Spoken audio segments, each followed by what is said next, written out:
Shout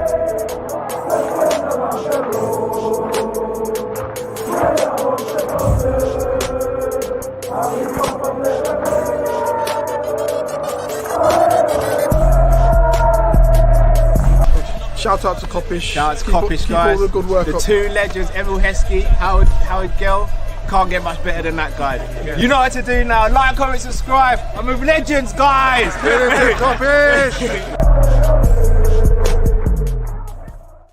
Good evening, lovely people. Hope you're all doing well. Welcome back to another Monday night live show. We are Team Kopish, and always when we get behind the mic, please make sure you subscribe, comment, and like, people.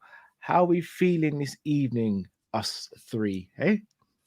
I'm good, you know. Just the three of us chilling, eh? I'm blessed. I can't lie, bro. Oops, sorry, sorry, I wasn't supposed to do that. Or was I? Bro, I'm still gassed. I can't even lie, bro. I'm still gassed. I'm still gassed. The moon, bro. It's a fantastic feeling. It's a fantastic feeling. Beating your rivals as well so comfortably. And do you know what I'm starting to realize, guys? Yeah, I've been keeping an eye on some like podcasts and that today, seeing who's kind of chirpy, like especially the Man United ones. Are they going down fighting? Are they just going out sad? But you know what? I've realized what a lot of them have said, which is when I think they're really, really feeling this one. Pause. Yeah, a lot of them said Liverpool didn't even really get out of second gear. They were cruising. You got Said. They were just chilling. They were just chilling. Like Rondo's in the 60th minute in that. Hey, listen, I find it crazy that it's so true. We went to Old Trafford. We rolled up there on a normal one. Man United gave us like a little couple of jabs in the first half, and then we just went, all right then. If we're gonna do, let's just go then. And from that moment, they couldn't do nothing. Tell a lie. Zertsky should have scored at least one goal, if I'm being dead for real. But we also could have scored another 3. So I do think the final score, if we're being honest, should have been something like 5-2. Or even 6-3, because Zertsky could have easily scored those 2 chances that he had, but we could have scored another, or even 6-2. Yeah, 6-2. I'm moving mad. All right, let me ask you a little question then. Would you rather 3-0 with the clean sheet or 6-2 because we scored twice the amount of goals? I'd have taken 6-2. I would have taken a 6-2. I wouldn't care about conceding the 2. You know. Oh my, what? 5, 6, and 7. No, because bro, that's what I'm trying to say, bro. No, hold on. It would have been 4, 5, 6, and 7 because we had hit them. No, but guys, remember what made those sweet was that they were nil. It was clean sheets. They were nil. Yeah. It was 4-0, 5-0, 7-0. You're right. Do you know what? I want Alisson to get the Golden Gloves this year as well. Yeah, because he deserves it. Because he's the best goalkeeper in the world. No, you're right. You got a good point. But sometimes, but you want to know what that says though? 6 would have been brazy. You see that mindset, how you're talking about the clean sheets and that, yeah? Pause, yeah? We're already turning into disciples of Slot because Slot kind of didn't do that gung-ho, like, okay, we got 3 goals. Should we just go absolutely... Chill, Matt. Oh, yeah. So I'm doing too much. Do you know what, yeah? Big up Bajan. I haven't actually had a chance to watch it yet, so I'm sure it'll be a lot more funny when I get the actual context. But he messaged me today and he was like, Drift, you have to watch Flawless's podcast that he did. Told me the same thing. Oh, did he? But shout out Flawless. Shout out Flawless each and every time. Shout out to Ravi, who's a subscriber as well, told me to jump on Flawless while I was at work, so I couldn't. Okay, yeah. I like the fact that Flawless is always very like level-headed. He's very level-headed, very, very well. But he said that there was someone on Flawless's podcast yesterday that said Ten Hag is the type of brother that would climb over a glass wall to see what's on the other side.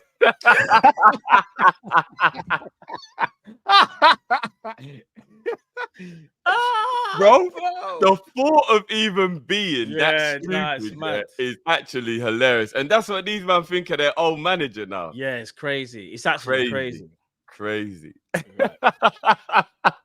Bro. Can I ask you guys a question? So I want to ask you guys a question. I want to ask the same question to everyone in the chat. I want to run a little. I want to run almost a little test, a little person's test here. So I was having a little debate in my WhatsApp group, and I'll come full circle. Shout out to the guys who I'm talking about here. In your opinion, do you guys think we dominated the game on the whole? From half an hour onwards, pretty much. I think the first half an hour was very frustrating, and not that they dominated us. First 20. I would probably say 30. I know we disagree on that, but between 20 and 30 is when I saw the screw slowly being turned. Then you know what I mean, is what I would say. But as you lot know, I was very frustrated with that first 20. Oh, we know, bro.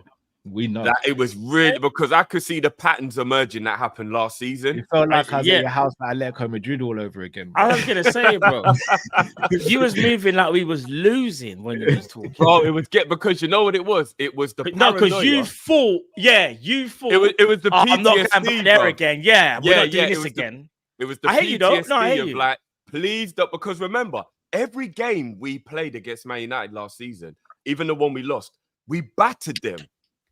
How did we get 2 draws and a loss to Man United last season? Because it blows my mind. Can I say something that might? Oh, sorry, Matt. Just stay on the topic real quick. I just want to run a quick test. So, would you say we dominated the game then? Yes or no? Because I think if for an hour or more you was in control, you did dominate the game. Yeah, I think we dominated the what it is.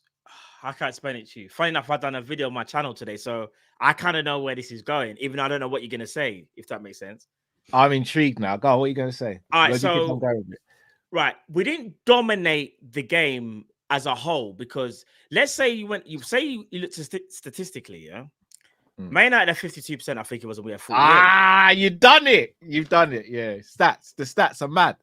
Yeah, and like even if you look at like total shots, like shots, but all that stuff, yeah, it's not a mad disparity. But do you know what I learned though? Like even when I was even doing the video, so to speak, people go, listen, I'm a bit self-promoting here. People being a bit selfish. Go check out my video. It's out now. Yeah, I done a Matix breakdown, bro. What it is? Is there a part of the video you can just play to make it easier? What do you mean? Part of the video, because obviously, if you did a proper tactical, like for about a minute, just play the part of your video. No, you can't. Unfortunately. Oh, I see what you mean. Or did you speak about for so long there isn't a specific moment? There's very little. Yeah. If I kind of try and find it, but what I was gonna say is, we kind of dominated the game without the ball. So we wanted them exactly where we needed them to be. One thing I realized, was structurally, this is no shade on Jurgen. It's just different managers do different things. The manager had us setting traps, bro. The manager had us in mid-block that I don't really see Liverpool do. When there was a counter-attack here that they had, and I just saw the back line, it's like we was playing FIFA. Everyone just sprinting back, got into position, pause, and then everyone was ready. But like the way they were facing, everything was correct, bro.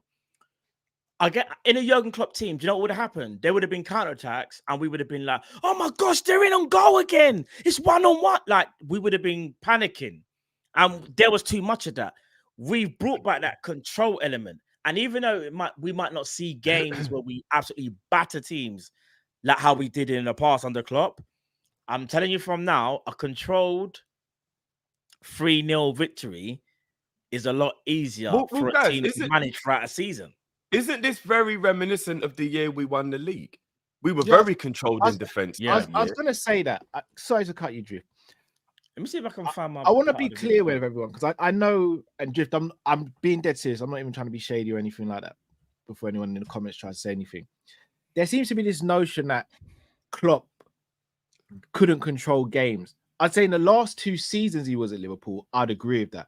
But prior to that, for about 2-3 years, we were controlling games.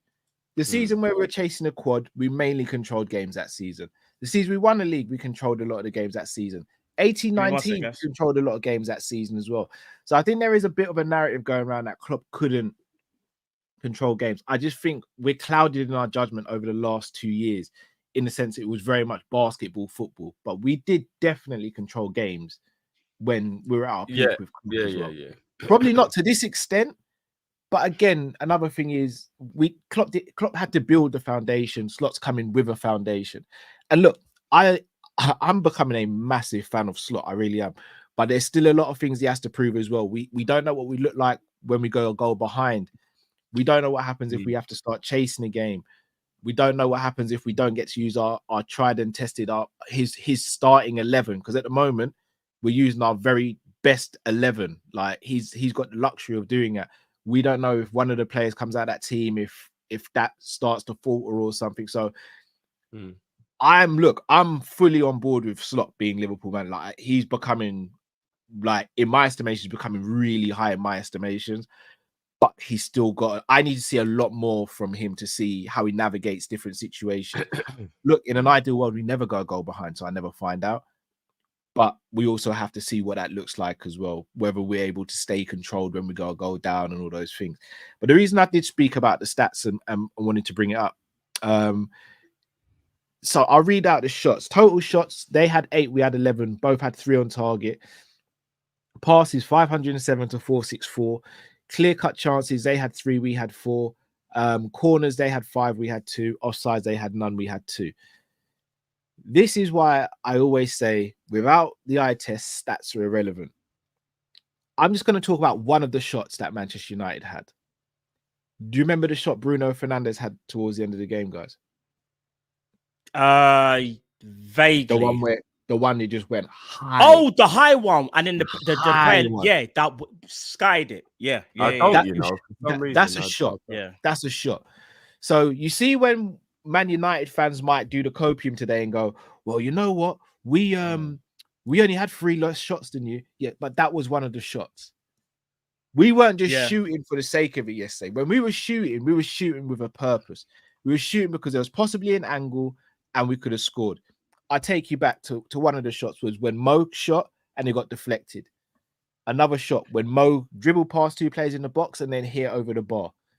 Another one he should have scored that one as well. No, you're he right. should have. Right. Yeah. Or at least hit the target. Yeah, absolutely. 2 shots that didn't happen, guys. So Bosley, I remember, didn't shoot when the ball came to him when he was out from goal. I'm still confused.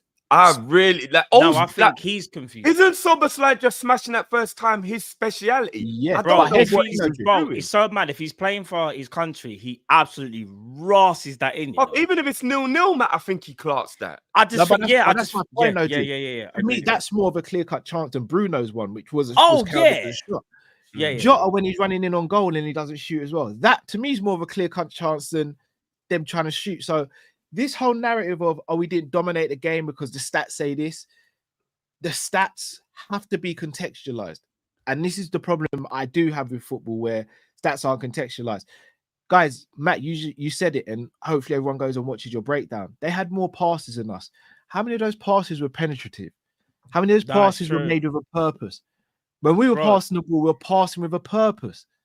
Bro, 507 passes is all great, but if you're passing between your centre backs because you can't get into your midfield, what's the point of it? If you're passing backwards because Rashford's one-on-one with Konate, and Rashford looks at him and goes, "I can't burn him for pace. I can't do it for strength. And if he takes me down the wing, I've got nothing. So I'm going to turn back and pass it a couple of times." This is my point. So the stats for me mean very little in the game. Personally, because they even said it on TV. They were like, if you look at the stats, it will look like it was a close game outside of the scoreline, but it doesn't tell the story. And they actually had a couple of minutes where they just spoke about it and was like, yo, those stats don't, like, you had to watch the game to understand those stats mean nothing. When you see the game, actually mean nothing, and you rewatch it, and I remember like listening to Slot's interview, and he kind of broke down what Ten Hag did. In 2 minutes, bro. Deep. I'm not gonna lie to you. He did give some credit to him though. He wasn't just he did. But he spoke about what he's seen this year compared to what he saw last year. And we all remember Man United kind of done that man-to-man press kind of thing, like, a bit like what Atalanta did to us. Do you remember when Atalanta gave us that man-to-man press and we couldn't breathe? Yeah. Bro, I'm gonna play a little snippet of my video and I'm gonna explain what we did basically. Only a snippet. I'll play like about a minute, and hopefully you'll understand, because it's better to just watch it, like you said, Drew. It's better to watch it and then rather than me talk about it again. Let the pictures tell you the story. All right, let me know if you can hear this, guys. Build up, yeah. Liverpool's build up. Yeah, we can hear it. It seems like it's completely changed from how it was on the Jurgen Klopp. Oh, we're buffering. I know you can't see. The thing is, because Matt's talking on the video and he's talking in the stream, I'm trying to figure out which one. Oh no, this is live, me. Yeah, sorry. Hold on. I'm trying to figure out what Matt is talking. What? Someone said this could be. This ain't copyrighted. This is my own material, Matt, bro. If you do ask for copyright, bro, I'm gonna be livid with you. This is my own material. Wait. And what's so mad is Man United, as you can see there, they've got 6 players there. And I was like, what are Liverpool really trying to do here? Because this is a bit risky. But then you look at the other 4 that I've circled, yeah, in Trent, Szoboszlai, McAllister, and obviously Gravenberch there in the 2.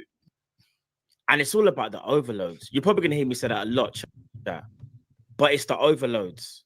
So we're doing the whole 3-3-4. So that's 7. And they, as you can see, they've got 6. Looking for that extra person. Looking for that extra pass. That's what we were trying to do the whole game. Albeit there's going to be times when teams will match us like man for man. But I felt what Slot said, I think was it in the press conference or the talk basically after the game. He kind of broke down that he felt like Man United weren't going to do man-to-man pressing, and that Man United were most likely going to play with either a 4-2-4 kind of like block or a 4-4-2. And that's kind of like what we see here, because even in the picture, you can kind of see Casemiro and Kobe Mino, obviously just behind, was it Rashford, Garnacho, Bruno, and Zertsky. They tried to apply the 4-2-4 press, but what Ten Hag didn't realize is that Liverpool were going to always find the extra player and overload them even in the central areas or the wide areas. One thing I noticed again about Liverpool, for me, this is one of the most impressive things that I've seen. It's being countered upon. How many times have we seen Liverpool get countered? Nah. Liverpool wanted to make sure we have bodies, paws that were there. And if anything broke down, we had enough players that could get behind the ball and stop whatever was coming out. Right. If you guys want to hear anything more, go to my channel. Right. But yeah, no, just for a bit of insight, guys. Like, it's nothing mad, as you can see. Like, it's my first Matix video. You know what I mean? But I enjoyed it. I can't lie to you, people. I did enjoy the video. I enjoyed making it. You still threw in the pause, fam. Yeah, bro, I have to. It's mad, you know. I'm so used to it now. Like, I still say it even when it's just me, innit? But bro, the whole time, without obviously, again, go watch the video, people. I'd really appreciate it because, like, I go a bit more depth. But bro, the overload, like the whole, like when Man United went 4-2-4, bro, we went crazy. We went 3, yeah, and then I think we went 4. We done a 3-4 build up. So the 7 to overload the 6 that's approaching us, bro. Every time there was a mismatch, we had a player that would get brought in closer to kind of like alleviate any pressure. It was just, when I went back and watched the video from a different point of view, I was just looking tactically rather than watching like, yeah, like in a different way. Bro, you see certain things, you're like, Arne Slot is playing chess, bro. He's playing chess, bro. Not every game is going to be perfect as well, but it's the fact of he's able to analyze our opponents and find their weaknesses. That's what I love. Because sometimes I felt we fell into the other team's hands because we only had one way of playing. But it was an amazing way of playing. You can't say it wasn't amazing because it got us a Prem and it got us a Champions League and it got us Carling Cup, it got us everything. But what people started to realize is over the years, it's like, all right, this team, we know what we're going to do. Like that Real Madrid game really pisses me off in the quad chasing season. We were a better team than them, you know? We were better than them. I think we just ran out of steam. Yeah, bro. I think all the seasons where we should have achieved more than we did, I just think we ran out of steam. Like that quad chasing season, I definitely believe that the only reason we didn't actually get over the line is because we ran out of steam. We played 63 games. That Champions League final was the 63rd game of the season. Do you know how many games that is? No, like that is a lot of games. It's a lot. I can't lie. It was It's a the lot. It's too emotion of much. it all. Not Do too you know what I much, mean? but It was just. Let's not forget as well. Courtois had the game of his life. he did. Well. He Yeah. did. He even saved with his shoulder. Like the luck was on their side. Do you remember the Salah shot and it came off Yeah. his Shoulder shoulder? roll thing, innit? Yeah, bro. Like Yeah, it's just that Mane chance in the first half where he duppied like 2 defenders and packed it in the bottom corner and Courtois made the save. Like, yeah, Courtois Bro. was having the absolute game of his life that day. I still remember how they scored. If I got this correctly, Kyle will remember better. Let's see if I got this right, Kyle. Yeah. I don't know if you remember, Kyle. They were playing out from the back here, and Robbo decided to do his own individual press. Is that the same game? It wasn't out from the back. Modric was sort of playing it about in midfield, and then they did a really quick 1-2, and then so it wasn't for that. You sure the move didn't start from the back, or was it just in the middle center of the park? It was in the middle of the park, bro. In the middle of the park, a little bit to the right, and then Modric. Yeah. I can't remember. I think it might be Modric and Cruz did a little 1-2 round the corner, and then set off Valverde, and then he just started bearing down. I just need to know why Robbo just thought, because it's so mad. Like it's almost like he done the whole. Like wet behind the ears thing, like kind of thing. Like I'm a rookie, and he's not a rookie. Man, just went straight. Happen though. We expect these people to be perfect. Bro, it was just when you go back, mistake in the most intense game. Do you know what I mean? I know, but it just meant Valverde on that. Robbo's got a habit of doing that though. Robbo has got. Yeah, a habit. he does. But a lot of the time, people are saying I'm depressing the team. Do you know what I mean? And a lot of our success, sorry, chat. Robbo would do that, and he would win the ball, and it would get us up the pitch quicker. So no, but. The time it didn't work, we're angry at it. But think about all the times it did work. Do you get what I mean? No, I understand. But all right, so to my whole point is this: even though, like, Robert did that, it didn't work. I do feel like now in the system how it is now, he's more likely going to be looking what everyone else is doing first. He has to think about whether to do it or not, rather than just doing it. I do think sometimes in the Klopp team. Just go and do it. It's like you're setting an example and others will follow. But this time you got to look at where your opponents are. Because remember, Slot said it in one of his press conferences, yeah? He wants the players to be like as close to proximity as possible because he goes, you can kill off any team with passes as long as you guys are close together. You can fizz passes between, like, do you know what I mean? Make the team work. So it's harder for them to get the ball. And even when you press, bro, I wish I could go more into it because I like all the tactical stuff. Do you know what is crazy? But check out the video though; it's mad. Yeah, guys. Make sure you go and subscribe as well to Matt one as well, guys. Make sure you get Matt up. I think is it 2,000 you're chasing at the moment? No, I'm chasing 1,000, bro. 1,000. We ain't there. Oh, is it 1,000? Yeah. Hold on. Why is Matt not at 1,000? What is going on, people? Well, I'm telling you, man. What is going on, people? I think it's the Mbappe thing. I don't know. Also, sorry to cut you guys. In the link to Matt's tactical breakdown of the win against Man United is in the link. The link is in the description, so make sure you head over to that straight after this show as well. Matt's on 518 subs, guys. So I'm going to throw Matt's channel into the chat now. And we're all going to subscribe, right? Because there is over 900 of you in here. So let's say 50% of you have already subscribed. The rest of you should, pump it up, innit? Should be getting to 1,000 tonight. Little inside information as well. Matt actually did about 2 hours of data collection, research, or whatever to do that video. A lot of people I don't think realize, and it's not their fault. I'm not saying they do it like to be ignorant, but don't know just how much goes into some videos that get done. Like a lot of research, a lot of time, a lot of, do you know what I mean? That it's a lot. It's a lot. So yeah, guys, make sure you go over and watch that, man. Make sure you I appreciate it, man. For those, a lot goes into it because what's so mad is I'm just about to bring it. Bro, Pip, why you gonna do that to me, man? But no, seriously, what I was gonna say is that there's even more footage of the game that I haven't even used because it was too much time. So I didn't want the video to be like a long video. I want it to be short and concise and for people to kind of get the information as quickly as possible and not for it to be like overly convoluted. But bro, like I said to Drift earlier on, because that's why I noticed. But I had to rewatch the game again. I'm looking for things like bro. My brain right now is like scrambled, fam, like a scrambled egg. I can't even lie, bro. So considering you rewatched the game, did you see? I'm guessing you saw when Virgil just had to Are we calling it little boy? Are we calling it son him? What are we calling nah, it? it's a Like, sunning thing, bro. Do you know what makes it worse? on Virgil the back of the neck. stands over him for about 10 seconds. Yeah, it's to say, come on, man. Is that what you're on? You Then he remember kind of does Booty? one of these. Come on, man. Come You know, on, shout out man. ABT, yeah. Bro, He it's said like- it best. That's what you do with your dog. When your dog's like, you know, ramping or whatever, you just grab the back of the neck, you give it.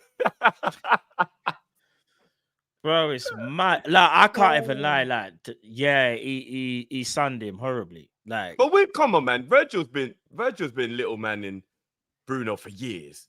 This ain't new. Do you remember when Bruno tried that at Anfield? Do you remember when he thought he was bad at Anfield a few seasons back and Virgil little unboyed him? Imran, that's so freaking big at Imran day one, you know. Like, Yeah. I'm telling you, the way Virgil just little boyed him, and like I said, I know it sounds really petty and childish to even say this, but sometimes you just got to be childish, right? If we were going to have like a Royal Rumble of teams and it was centre-backs representing, Liverpool wins. Who's got two centre-backs in the league that are as strong, as dominating, as intimidating as Ibu and Virgil? Nobody. I don't care what anyone says. No, Agreed. Remember when Ibu picked up, what was the main act there? Fred. Man actually was in the best away kit of this Nike era. Remember the cream kit? Bro. But you know, like, picked up one hand and went like this. Normally, because the other guy's moving around or whatever, you'd at least need to like move your foot to balance yourself or something. Ibu didn't even need to do that, bro. I know. He literally just picked him up on the spot like it was like a nothing. little dumbbell, bro. Like, that's a grown ass man, you know. I don't care if he's only like 5'9" or whatever. He picked up a grown man, bro. Nobody's got centre backs as powerful and as intimidating as we have. It's just a fact. No, I agree. And Klopp's going to play a little bit more defensive football right now. Yeah, that power and that dominance that we have, it would suit it suits the way we want to play, bro. Like, bro. It's just perfect. The two centre backs just bullying up, man. Not having to push up as high. Don't have to worry about the runs in behind as much. It just perfectly suits us being able to dominate teams.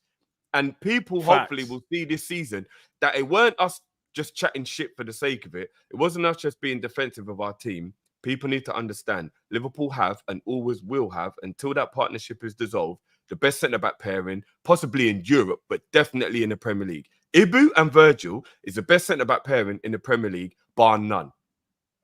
Because we've all said this. Arsenal and Man City, the way they play, does help the defenders a lot. And what would Saliba and Gabriel do playing as high as we were last season? They wouldn't look as comfortable. They wouldn't be as free, especially with not a proper DM in front of them. They've had Rice, they've had Partey, they've had proper DMs in front of them. Imagine if they were playing with all due respect, Besetic and Endo and players that aren't of that level. But remember, that's what Virgil and Ibu had to do. They had to play with people in front of them that ain't of that level. Because we all know Pete Flacco, when it would have never got how it did the last 2 years. It would have never. We know this. Even if you put even Pete Genie back in there and it's not even getting like this. Do you know what I'm saying? It is what it is, man. Just a gentle reminder. Ibu and Virgil is the most powerful centre-back force in the Premier League, bar none. Bar none. Don't watch what happened last season. Bar none. You can't talk to that centre-back pairing. If they're both fit and on form, you can't talk to it. It's impervious. They both got pace, power, intelligence, passing, aerial ability, tackling now, positional now. You see, when in terms of in the air, bro, them man, bro, if I'm not mistaken, you see the jewels, bro. If they, I saw a stat like, I don't know, I'm not even sure if Konate's lost a jewel in the air. If he has, he might have lost one in the air. He lost one yesterday. He lost one. Yeah, no. Is that count as a loss if you mistime it? It sounds weird. Like, I don't know how to do stats. It must do. Well, if that's the case, then he's missed one jewel. In the air, them man, they don't get mad. Bro, in the air is crazy.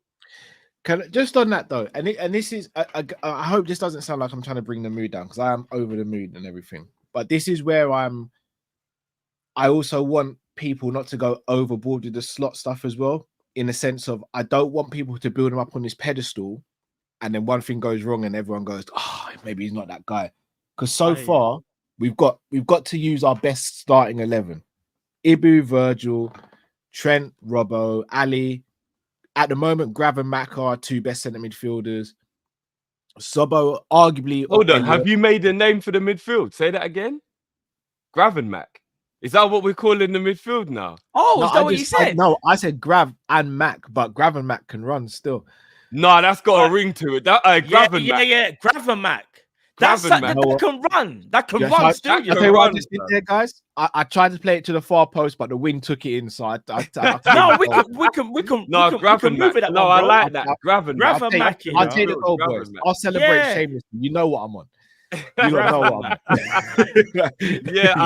That's cold actually. I like that. That's cold still. Man cooked up yesterday. You know what? You know how the mind works. It's mad. That's cold still. That's cold.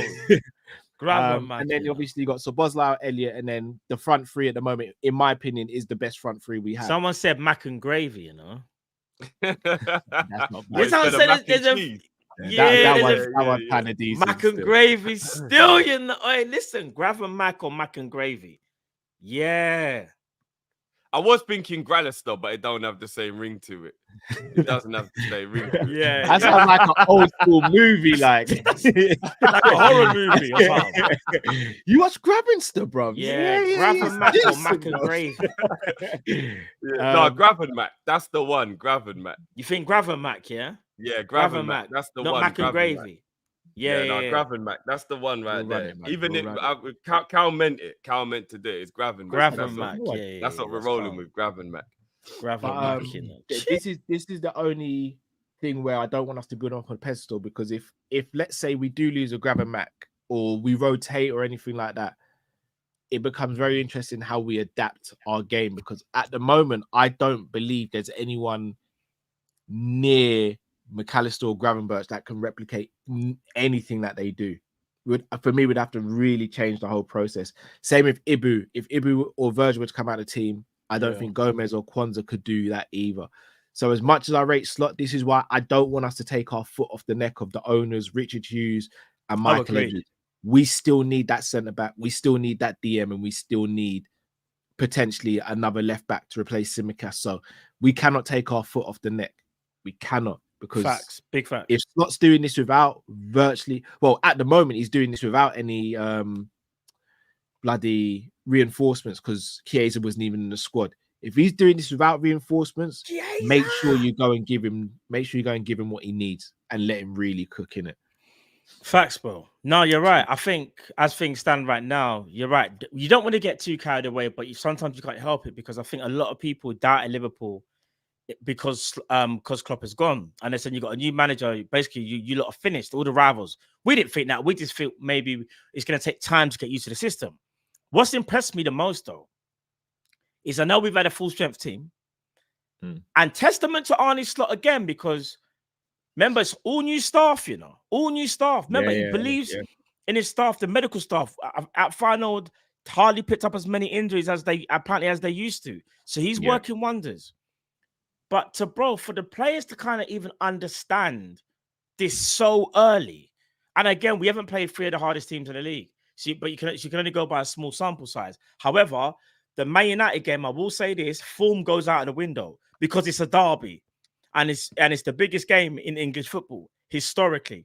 Even if it might not be now in terms of like where Man United are, because people might use Man City and Liverpool now as that one, but you get what I mean. Historically, that's still embedded in the players. They are still naturally our eternal rivals, because when you look at success, Man United and Liverpool are the 2 teams that lead that way. So yeah, man, I think we're doing amazingly well. Hopefully we don't pick up too many injuries this year. I know this is absolutely random, but you know when you save a tweet, where is it? Because sometimes I save tweets in case I need to like go back to it, but I've never actually gone to it. Do you actually know where you go to get? What you mean in the draft? You mean if you haven't sent it? No, you know, like if you say Ornstein puts a tweet out, so you save it, so you can just grab it if you lose it in your timeline. How do you? Does anyone know how you actually find it? You'd have to, maybe bookmark. Yeah. Okay. I think I've never done it before. Yeah, sir. Apologies. Keep going, sir. I just wanted to know if anyone's ever done it before. Yeah, you bookmark. Well, you know, we've spoken about the Man U. we've got to speak about something that happened post-match, and that is Mo Salah's interview, which has really blown up, in my opinion.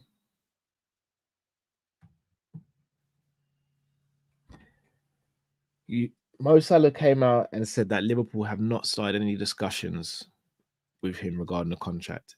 He's also, well, no, he hasn't, but Melissa Reddy's come out. I think Lynch, maybe Fabrizio have all come out saying he wants to stay. I think if Mo wanted to go, he would have gone by now. I think it's very obvious Mo wants to stay. I think it's very obvious he wants to retire at Liverpool. Yeah. What's your guys' thoughts on this? And do you think contract negotiations start, or do you think we'll let him go? Who you start with, me or Drift? Let's go Drift. Well, I was watching shout out DR Sports and them, man, every time doing amazing things over there in DR Sports. Hopefully everyone's was watching and subscribed. So I was watching AGT today when he was speaking about it on the weekend roundup show. And he said that there's actually an interview that was done on another station. Maybe it was a non-English station or whatever, I don't know. And Mo was obviously speaking about the same situation that he spoke about on Sky. And on that interview, he said, I want to stay at Liverpool. It's in the club's hands. So there's actually an interview that went out to whatever other country it was, where it wasn't like the Sky one where you're probably talking about the interview that he's done with Men in Blazers. Men in Blazers. Nice one. Okay, man. okay. So basically, apparently in that interview, he actually said, no, I want to stay at Liverpool. It's just in their hands. So all the speculation, I was right yesterday when I was like, guys, calm down. I think he's just sending a message. He doesn't want to leave Liverpool, but Liverpool are messing about. Yeah. And I'm so confused as to why do you know what it is? I'm going to shout out. I know nobody really likes the fact that Gary Neville obviously is a Man United fan, but Gary Neville and Jamie Carragher, I think they do a lot of good work. I really enjoy watching that overlap and stuff like that. Yeah. And both of them, but being local lads and coming through and being obviously hometown boys, said it. So the Trent one applies to what I'm about to say. But it's weird that Liverpool might be using the same logic for Virgil and Mo. When a player has that loyalty to the team, the club take advantage of it. And with local boys, they think, oh, you're never going to want to leave. We can talk to you whenever. But do you think they are applying that same logic to Mo and Virgil because they're such loyal people that they think, oh, we can talk to you lot whenever? Because I can't believe my club is stupid enough. And we said this before. We're talking about £500 million worth of talent between those three players. And I don't care if anybody says I'm exaggerating. We're talking about £500 million worth of talent. And they're just like, we'll talk to you lot whenever we want. No offers. They're not even in 12 months of the contract left. It's like 11 months at this point. Or even 10 months. The contract runs out in June, right? They've only got 10 months left on their deals. And we still haven't even spoken to them. It's looking shaky. The complacency right now is insane. Like, it is actually insane. Like, I am baffled. So to answer your question, Cal, the player wants to stay. Hughes, Edwards, Hogan, all you, man. What is going on? Sort your ish out, and we should be talking to Mo today. Yeah. Like, today. And if he wants 400 grand, if he wants 450 grand, I used to think about it like it was my money and try to be logical. I'm going to be honest with you lot right now. I don't give a fuck if all three of them are on 450. I want all three of them signing a contract ASA fucking. Now you understand. Finally. Now you get it. ASA. Finally. Why did it take you so long? Remember the amount of pushbacks? Drift used to be like, that's too much. It's too much money. And we used to be like, bro, it doesn't matter. Don't you feel free now, bro? What it was. No, you ain't gonna explain. You ain't gonna explain. Don't go back. You don't need to. What it was. You don't even need to go back there, bro. I always understood you lot's point of view, but I was trying to be unbiased and look at it from the club's point of view. But at this point, I don't give a fuck anymore. Like, I just don't. Get it done. Mo Salah can play till he's 35. Easy. Cry right now. Tears. Virgil can play till he's 35, 36. Easy. And Trent is only 25, coming up 26. They should all be going on I long. should pray for times Who like this, cares bro. how much they make I'm gonna well up, contract? bruv. I'm gonna well up. And it is what it is. Because if those Oh, three Drift, players man. walk out the You're bringing a door, tear to my eyebrow. I can't might lie. walk with them. I'm gonna be honest You know with when you I see a might child do walk something with good them. and you go, see me picnic there, see me Yeah. picnic there. That's my picnic, then, boy. And You know can the I ones tell you there what- where you just. and can I Yeah. tell you something else, guys? Yeah, I go. think it absolutely ruins any of them signing if one still goes. Like, so say for example, I'm not even going to Yeah, I name get the what you name mean. because I don't want the universe to understand. Say one goes and two stay. The one going still ruins it. The one going still ruins Because it. they should all still be at three Liverpool. of them should be getting new contracts and they should be part of the Liverpool future. They all take care of themselves for the older ones. They're all model professionals. And you know what? I don't even give a fuck if he's on 400 grand a week and he's just in the change room. What, Virgil can't be influential to man like Kwanzaa when he's 35? Shut up. I don't care how much he works. And I'm going to remix old school things I used to say. You see the back pay? Virgil's only been getting 200 grand for 4 years. And he's been the best centre back in the world this whole time. I don't care if he gets 400 grand and he's just sitting at home with his feet up. He fucking deserves it. I don't care if Mo's getting 450 at this point and he's sitting at home with his feet up. He deserves it. These man get it done. Honestly, now I don't care anymore. Virgil and Salah should be getting 3-year contracts on 400 grand a week or more, and Trent should be getting a 5 to 6 year deal on 300 to 400 grand a week. I don't care anymore. If you man ain't going to spend no money in the summer, at least keep the people at the club happy that we have here, that brought all the success to the club that we have. Because you're not going to spend any money, right? We buy TV deals, we buy fucking shirts, we do it all, and you don't fucking spend any of this money on transfers. So the very least you lot can do is give people who deserve the money at the club, like the 3 who need their contracts right now, a fucking bumper pay. So at least I feel like the reason I pay all this money is going somewhere. It's going somewhere. Drift You has feel me? finally escaped. So FSG, pull your... Hi, this is Jordan Henderson, and you're... My life is getting better and better. Get it done, Bro. FSG. Get it Bro. done. All right, can I say my Bro, piece now? proud of you, All right, bro. let me say something. Do your thing. Drift, everything you said was so spot on, bro. Liverpool need to do whatever it takes to keep those players at the club. Trent Alexander-Arnold still has another 10 years in the game at the highest level. Fact. So you shouldn't even worry what he's asking for. And if he's asking for whatever wage, Liverpool can afford to do it. It's just whether they want to do it. And we're not crippling the club by giving Trent Alexander-Arnold 350 grand a week, like what I believe Mo was on. Firstly, if Mo Salah signs a contract extension of another 2 years plus the, like, say, so it ends in like 2027, not 2025, yeah? What is wrong with, again, FSG giving him the same money? I don't even think Mo's even asking for more money, if I'm being honest. I just think Mo's just saying, I want to stay at the club. I know a couple of years. I believe I'm in good shape and I can still do this thing. Give him another 2 years. And the same thing goes for Virgil. Even if Virgil wants a bit more. Bro, shall I tell you what a catastrophe it will be if Liverpool allow even one of these players to go? Listen to the roles that each of these people have, yeah? Virgil is the captain who had to take over from Henderson, who was a model captain and done amazing things for the club. Virgil's had to also go through the whole losing Jurgen Klopp and starting like a whole new regime. He's the one now that carries that burden. You are the flag bearer now. You are Liverpool captain. And he's been a professional throughout the whole time. Hasn't kicked up a stick, nothing. Trent Alexander-Arnold. Bro, I don't even know where to start. This kid is a generational talent who's won it all already. All he wants to do is play for his local club. But the problem is, Liverpool's ambition is not matching his. And that's why we start questioning things, saying, why is he signing T-shirts with Bellingham? Why is he not doing? It's because Liverpool haven't got their act together. Like you're saying, if Liverpool actually showed ambition and on the pitch, that means bringing in players that he can see and go, well, if I'm going to be here for another 10 years, like, for example, we need more Mamadash-Vili, for example. Mamadash-Vili is probably thinking, all right, cool, because if Ali goes, we need to know got top goalkeeper. He needs to know that he's not signing away, because for all he knows, bro, he signs and everyone else just vacates in the next 3 to 4 years. Do you know how depressed you will be, bro? Imagine it in work settings. If it was normal work, all your friends left and you're the only one there.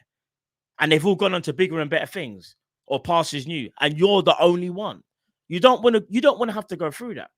Last but not least, Mohamed Salah joined the club, if I'm not mistaken, in 2017. Yeah, this guy has surpassed everybody's expectations. I'm gonna be real. Mo Salah's trajectory right now, if Mo Salah is to stay here for another 2 years, there is a conversation about who is the greatest player for Liverpool. It will not unanimously, be Gerrard or Kenny. That is what Mohamed Salah is doing right now. People might not like it, but you have to get with it. What this man doing is unprecedented. Don't upset Cal. We're in a good mood. No. Bro, it's unprecedented. We have to keep it apart. Do you realize he's only about 15 goals away from matching Thierry Henry's all-time Premier League goal scoring record? The man is a winger, bro, a wing forward. He is not a central striker. Salah's been doing his thing for so long. This one season wonder thing, I don't even know how that even started, because they thought, because he got the 44 in one season, he's never going to do it again. Bro, this man year after year is just a madman. Give Salah what he wants. He deserves it. The man loves the club, and is willing to even help the youngers, bro. That's another thing what I want to say about, especially Virgil and Salah. They are willing to help the cause. You can't lose players like that in your dressing room. If you lose players like that in your dressing room, you don't even know how hard it is to replace them. And not only that, replacing them would almost be impossible. You're never going to find a Van Dijk. He is a unicorn of a defender. You will not get another Van Dijk in your lifetime. I'm being genuinely honest. It just doesn't happen. He's one of one. And Salah is one of one. And believe it or not, Trent is one of one. These players are one of one. Sorry, bro. Tag me back in when you're ready, by the way. I'm ready for the tag because I forgot. Yeah. I feel like but my health bar's a bit low now, innit? So like I'm about to tag back in. But all I'm gonna say is this, yeah, we need to get it done, bro. Because all jokes aside, yeah, if we don't, it sets back the club how many years, bro? Because then we go into another transfer window and we go, all right, so we got to get a DM, we got to get we got to get 2 centre backs, we got to get a right winger. Do you get what I'm trying to say? And we got to get a right back, bro. We can't go through all that crap again. But yeah, you're tagged in, fam. Tag back in, right? So for all the people who are also concerned about Mo, especially at his age, considering the man might be the healthiest man on the planet by James Milner, here's something else I want to let everyone know. He's had to play like 50 games a year, every year, because Liverpool have never been smart enough, for some weird reason, to go and buy a backup. They've all just rinsed out the man's durability. But this summer, what did the club do? They made one signing. And what was that one signing? It was, before his injury, one of the best right wingers in world football. So what does that mean now, guys? That means that we can now comfortably let Mo have at least 15 less games a season where he starts. What have we always said about Mo? Starts the season sensationally, ends the season weird. Probably exhaustion. So now we have Chiesa, and we also have a manager who likes to bring people off and likes to rotate. I see him in the background. I see him. I see him. Yeah, Chiesa, yeah. All right, 10, fam. Do you know how many years are added onto Mo's career if you have a suitable backup player? That means that he can now rotate, come off on the hour mark or the 70th minute mark, not play all the games, maybe not play against, I don't know, Watford in a cup game or, Wolves at home or whatever, because we've got another general we can trust to come in and play instead of him, because we never had anybody we could truly trust. So now, not only have we got to not worry about Mo in terms of because we know the quality's there, we've also got more quality backed up. So Mo don't have to play every game. So he even more will preserve his career. So FSG, what are you waiting for? I've needed What this. are you waiting for? And not only that, do you want to know what? I'm going to say it here right now. You see the 40, 50, 60, 70 mil you saved getting Chiesa for 10 million? Fucking give it to Mo and Virgil. Like seriously. Because look how much money you just saved. Chiesa's like an 80 million pound player that we just got for 10 million pounds. So all that money you just saved, how about you go and give that to Virgil, Trent, and Mo? Huh? How about that? Even if you make the last year of his contract bonus incentivized, he'll still bang in the goals. He won't give a shit. He'll still do it. Go and get these contracts done. Facts. Just get it done. I don't know what else there is left to say. FSG, you're dropping the ball here, mate. You're dropping the ball. FSG, do something. That's them was there. Do something. Ran over. Thank you, Bo. Thank you. I'm gonna be real with you. I feel like my work's done. Should we just end the stream right now? I'm good, guys. My work's done. Everything you guys have been saying just now is what I've been saying for years. Thank you. Just thank you. No, man, I don't know why that got me. Man, just thank you. Just thank you. Like, you have no... I'm so happy right now. Drift, you've always had so much potential, man.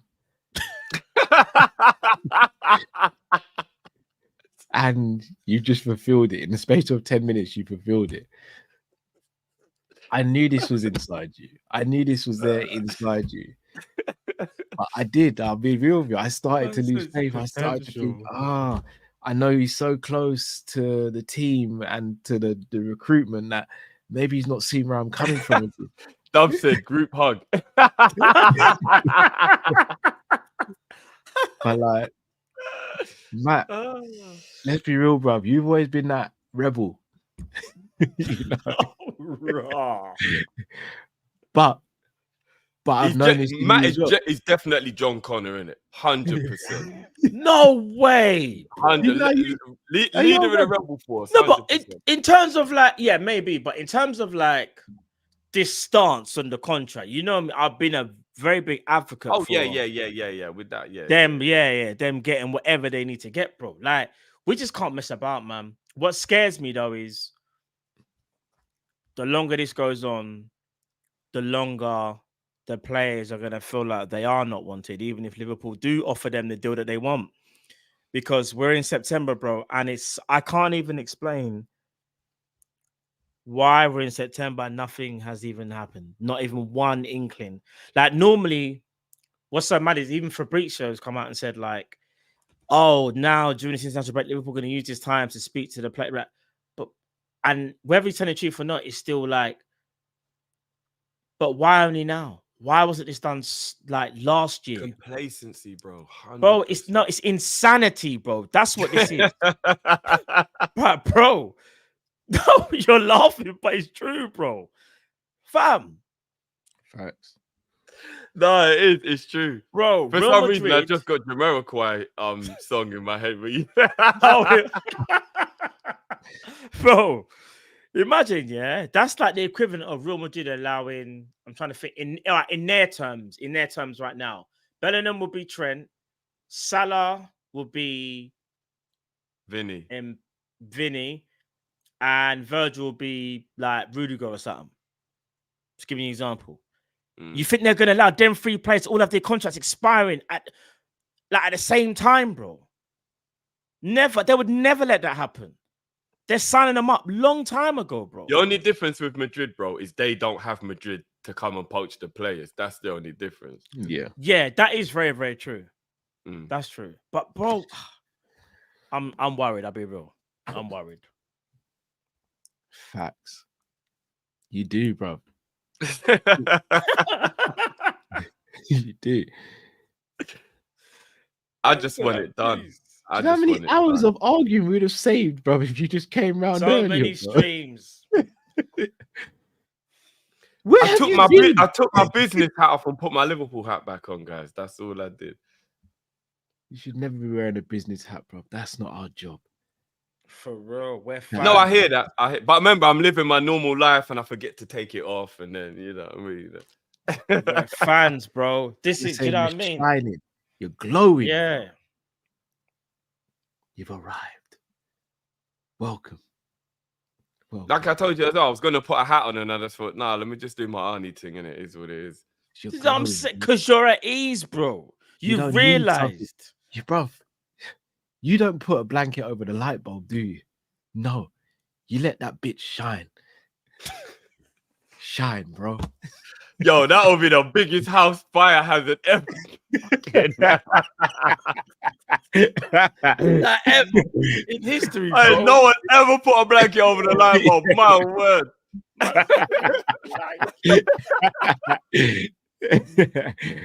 Oh man. Right, let's help these supers before we move on to the next topic. Oh my! If you haven't days. already, guys, please do smash the like button, subscribe if you're new to the channel as well.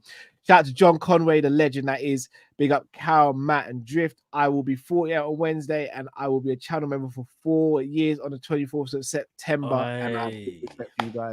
John, we've got plenty of Happy respect for you birthday as well, and bro. 4 You know, years, we'll brother. drop the beat for you now, John. If we're filming on Wednesday, we'll drop the beat again. John is one of the realest of the realest. Yeah, 100. 100. One of the Big up. originals, you know, fam. Big up. Happy birthday, John, bro. Big up.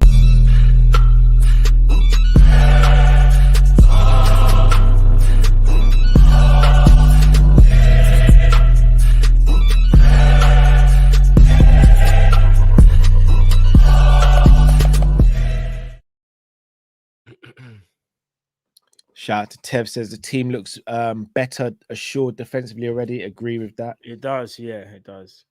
Joy C says, big up my G's. Was nice to see us playing the game and not the occasion at Old Trafford. Slot ball only just started. The league ain't ready. That's what I'm saying. hope It just so. started. I think we played the occasion for the first 20 odd minutes, though. Yeah. Oh, I agree with you, actually. Yeah, but then we just thought, hang on a minute. Yeah, what we doing there? What are we doing here? What are we doing here? Like, Why am I what getting we to the doing? slugfest when I could just pop this guy with my jab? Yeah. You know, it was like it was like a black belt or whatever it is, jiu-jitsu guy having a stand-up fight, and then he just thought, "What am I doing? I'm just gonna take this pussy down. what am I doing? Yeah, Why am no, I facts, standing bro. up with Yeah, this why guy? not? Like, what? Yeah, that would be Yeah. Khabib, fam. Facts. Park Life Manager says, did you guys saw Slot post match on Man United tactics? The guy is actually genius. Madman broke them down from A to Z. It's crazy what Facts. he did, you know. It's actually gone Ten viral. Hag must have been in his room watching that, thinking, "Raw, I got a long way to go." You know. Yeah, he must you have not felt seen the hurt, rumors bro. going around about Ten Hag saying stick to the plan. Yeah. No, I haven't. No, Haven't send you that seen to it, me. man? Bruv, it's No. You know about what's 2 good? minutes Have you not seen his of- press conference when he goes to the guy? Can you? Well, you explain what it is, and then No, the journalist is reeled off pissed. No, but you know, yeah, the journalist stuck it on him, innit? He No, proper I stuck saw it that. on him. But one thing I Bro. will say, though, maybe I'm being too nice here, bro. The journalist stuck it on him like he had no respect, though. Like, you see the way he was even talking. He was like, well, he's basically saying you're crap. Everything you're doing, he's basically said it without saying it. You are crap. All your ideas are crap. How do you even think about doing No, these Matt, things? do you know what it was? Bro, Everyone's got a brethren in I a felt friendship bad. that always lies about their life. Oh, yeah. Yeah. I got this girl up in Middlesbrough, you man. Bro, you know, it like was just lying embarrassing, all though. the time, bro. you know there was. You know when somebody finally loses it and goes, "No, fam, what's her name? Ring her now, then, innit? Ring her now, then." No, she's at work, bro. She's at work. I can't call her now. Yeah, no, ring her now, bro. What are you talking It's about? the You've been way- talking about it's this the chick way- for time, bro. It's the It's way a how the million, journalist G checked him like horribly. Like No, 'cause he like tried Ten to Hag G- went answer it, He tried to G-check the journalist, remember? but he's he the tried here's the to- thing. he No, it was tried. funny. Don't get me wrong. I was laughing, but when I finished laughing, I deeped it and was like, nah, they don't respect him. Even as a earned, bro. No. Respect's earned. no, but I'm saying he don't respect him as a person. The way he was talking, that's mad, bro. That's like if I was to speak to I don't even know, like, what's your manager I can't stand? All right, Matt, let me ask you something. If you saw a man come into Just someone no else's house, respect. if you saw a man walk into another man's house with mud on his boots, keep them on when he put his foot up on the sofa, went in the fridge, ate man's dinner that had been That's in what there I'm for when he saying, gets yeah. home, took a shit in his yard and didn't flush it, and then slept in his bed with his clothes on, would you have respect for the man who let that happen? That's That's a lot of stuff. That's a lot of disrespect. But the thing But that's is, what we did at OT yesterday. We were No, I know. olaying.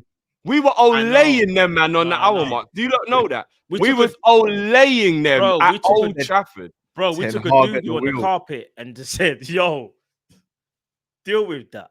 But we were unruly. Go get the vanish stain remover and deal with that, man. We were unruly, Crazy. bro. Unruly. Crazy, bro. Man went into the yard, smoking at the plate. No smoking. I don't care. This ain't my yard. Man just walked in, kicked open the door with a Zubi, blazing it up. Hey, where's your bathroom? For the cream carpet and innit? Where's your bathroom? It's down the hallway. I don't give a damn. Let me just take a crap right. I think I care about you. But disrespect. Is there anything more disrespectful than shitting on someone's pillow? Oh, I suppose, but that's up there. That's up Trying there. to think. Because that's what Mo Salah did yesterday. He took a dump on them man's pillow, bro. Nah, do you know what made me freak out? If I ever saw like someone like dumped in a glass or something, because it's more personable, I think I would freak out. More personal than your pillow, bro. Yeah. No. Pillow, no, because pillow you just throw away. No, but bro, the glass, I think they're just as bad, bro.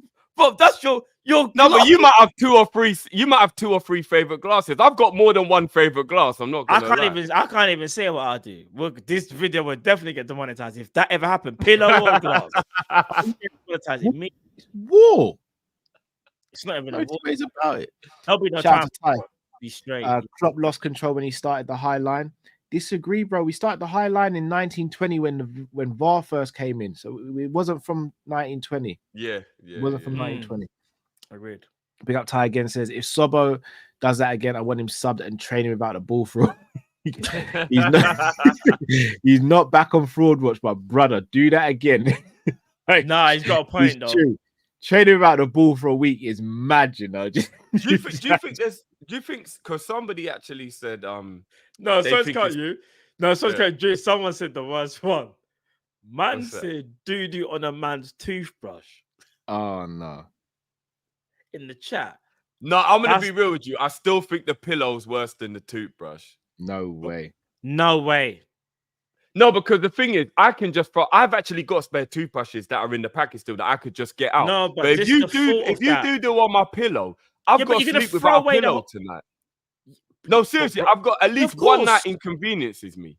Of course. I can just throw that toothbrush away and just get a new one out. But imagine if like there's no toothbrush though. Imagine you just didn't have one. Like there was. But I just use mouthwash on my finger, bruv.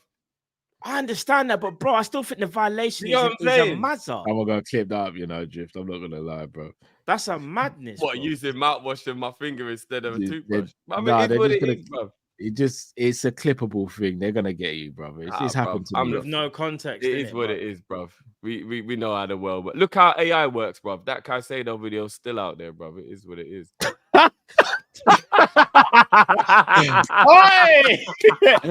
Oi! Am I lying though? Bro. I rate it, Drift. I rate it. You must be careful, boy. Life comes at you fast still.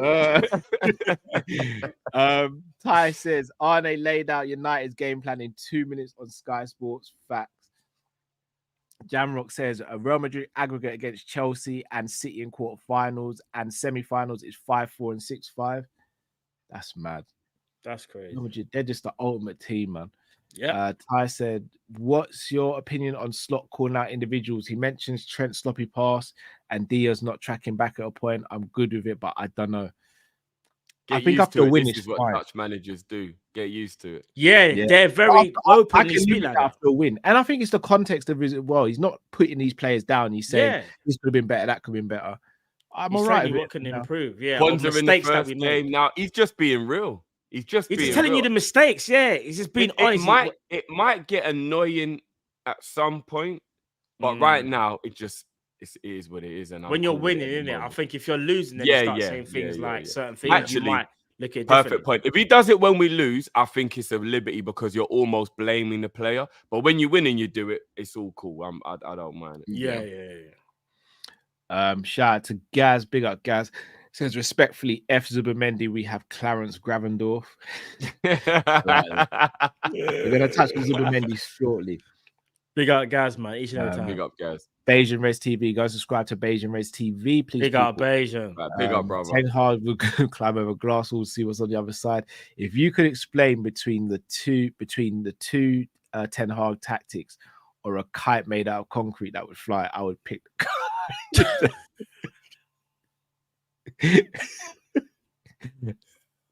A kite made out of concrete, you know. Bro, I'm telling you, Oh, Ten man. Hag doesn't realize what he's done because He the doesn't. denial thing is mad, you know. It's perfect though. I love it.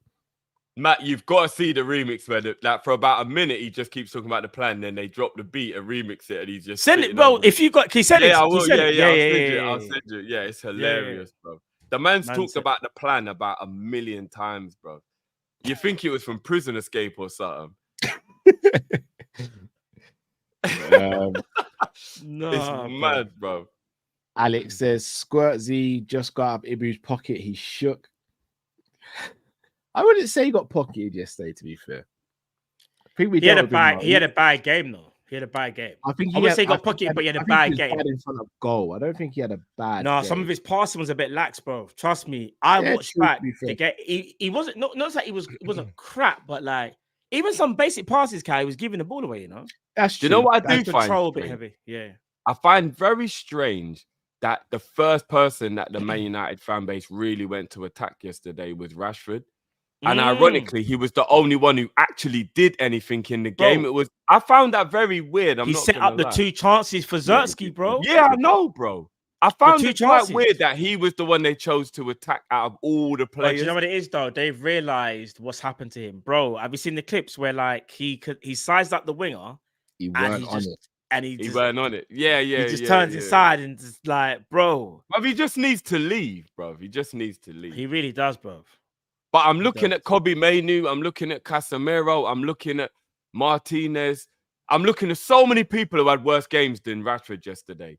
And it's weird they just called out Rashford. I don't get it. It's weird. It's But weird. bro, imagine the full from Grace though is mad though. I think that's probably why, because they know how good he can be. Yeah. Remember, if he Yeah, I was hear that. rubbish, I don't think he would get this kind of like maybe this. I don't know, like. And There's I not definitely Mm. want to ask all the Man United fans, and I genuinely mean this. Yeah. You all called me a hater when I said it will end in tears with Onana. And I don't talk for fun. People know this by now. They didn't think it would. What they thought he would get. They thought they called me a hater. That's insane. They said all these things. I knew. Remember when I said to you, look, I'm listening, man. I'm Onana scared was of a it. Yeah, free transfer to Inter Milan just the year before. Nobody wanted him. And he had one good year when Inter Milan reached the Champions League final. And everybody all of a sudden thought he was this wonder kid goalkeeper.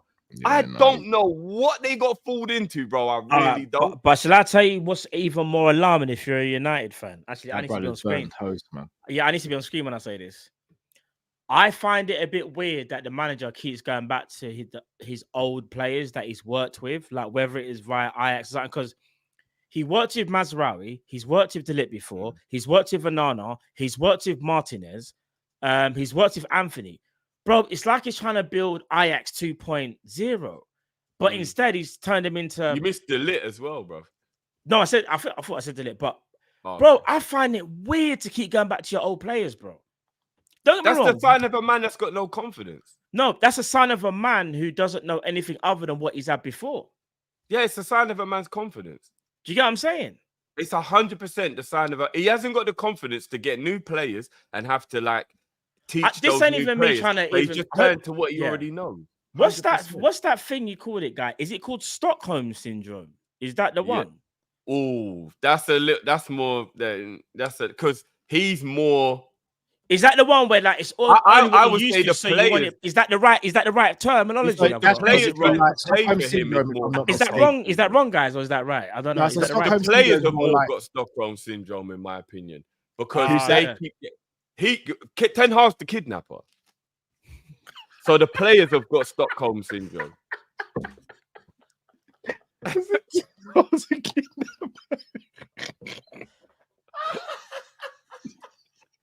Man society kidnapping the old players.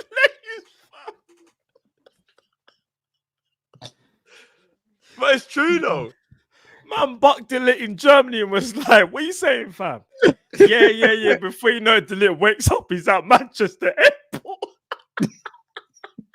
Signing papers, don't even know why. Oh The man. next 4 years are going to be amazing, bro. At this point, it's Ajax syndrome, bro. Can you imagine? You just wake up randomly. You don't even know what's going on. You're just signing papers. You're looking at the camera. You're being all, but you see your brethren there. You're looking at your brethren thinking, I don't know what's going on. We say that you just wake up in the kit, like, huh? You know what's weird about waking up in the kit? Someone had to dress you, fam. That is weird. That's so weird, bro. That's so weird. Oh, boy. Let's get out of these supers. Mario says Salah is United's 5th top goal scorer ultra 2021. No, I think he is. no, There's a that's stat. Nah. Bro, At he's Old got Trafford. How it's that's back. to the United players, so like Rashford, Garnacho. Bro, he's on their list. That's nightmares. It's real, bro. It's actually real. It's actually real. Nah, That's Moni's nightmares for allowed them, it, man, bro. Gaz says drift like when you tell Rents about the broken vase.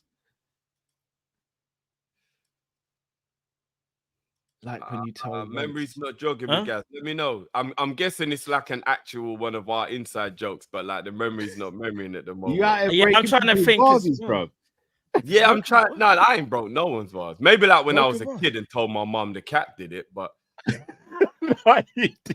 bro, did you really blame on the cat, bro? Nah, Drift done that, you know. I mean, I remember there was one time me and my brother. Yeah, you did, bro. The way you hesitated, bro, you blamed on. No, there was one time when me and my brother broke the chandelier playing football in the front of him, and we just said it dropped by itself. I remember I did that. And you know what? Bless my mum. She actually just was worried about our safety of like it could have fallen on us, and she didn't even ask if it was a lie. So yeah. I'm not gonna lie. One of the boys would snitch on each other. Facts. 100%. I reckon Steve would snitch on Robbie. My brother would have snitched on me, but I used to uphold the code still.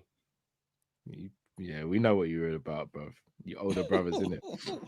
Less said the better. You will never walk alone says best LFC channel. You three are madmen team. Big up, bro. Big up, man. Shout out to Hilda TV that says I'm a Liverpool fan in America. Been watching you guys for a few months. Love the channel. Love to you guys. Big up yourself, Hilda. Big up, man. Big up. And gotta drop the beat for this one. Big up to Rack as always. Big up, man. Each and every time, man. We have very bad owners. Unfortunately, it's a business for them, not like us. It's our life. Rack, big up as always. Big up, brother, man. Big this up. is for you. Thank you, Rack.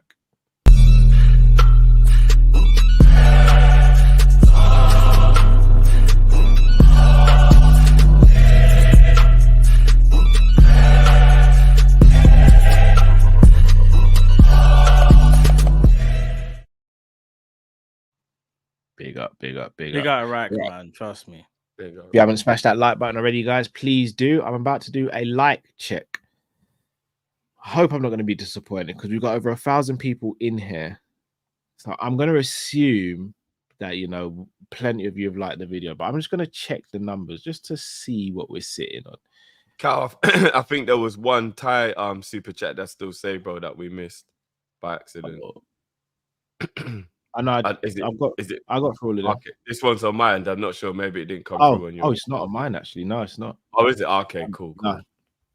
Big up Ty says Old Trafford was a fortress. Now it's a match. That's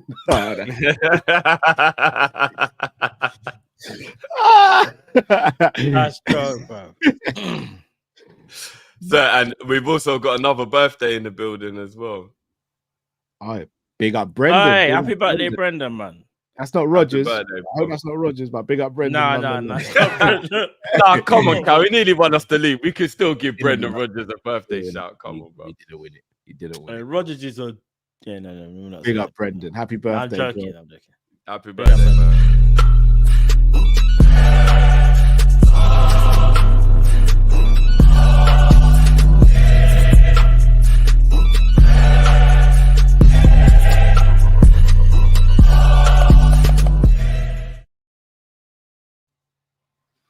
I'm still surprised how many people hate Brendan Rodgers. I ain't got no issues with the man still.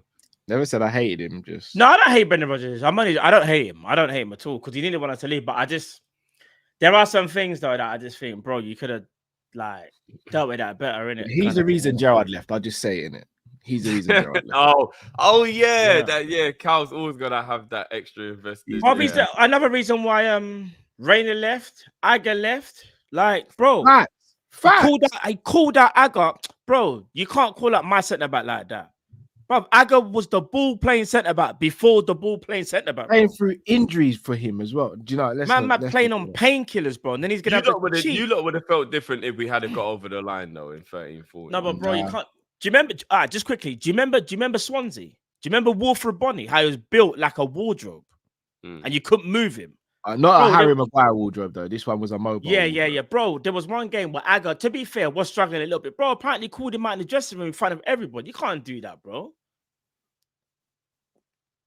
I mean, there are other men. Mourinho is a manager who's done what do you think about Mourinho, Drift? Yeah, this is what I'm saying. Would you want him as Liverpool manager? I mean, if I'm just going to be completely frank, he's a goat of the game. So that's not the question we asked, Drift. Would you want him as Liverpool manager? What do you think? No. What do you think about Mourinho? I think he's a goat of the game. You are such a politician, bro. I thought we only had one on the channel, but clearly not, bro. He's an arsehole. He's an arsehole, isn't it? He's an arsehole. But arseholes are winners. That's how it goes. Right, people. Let's have the next topic of the show. Now, a couple months back, well, not even a couple months back, about a month ago,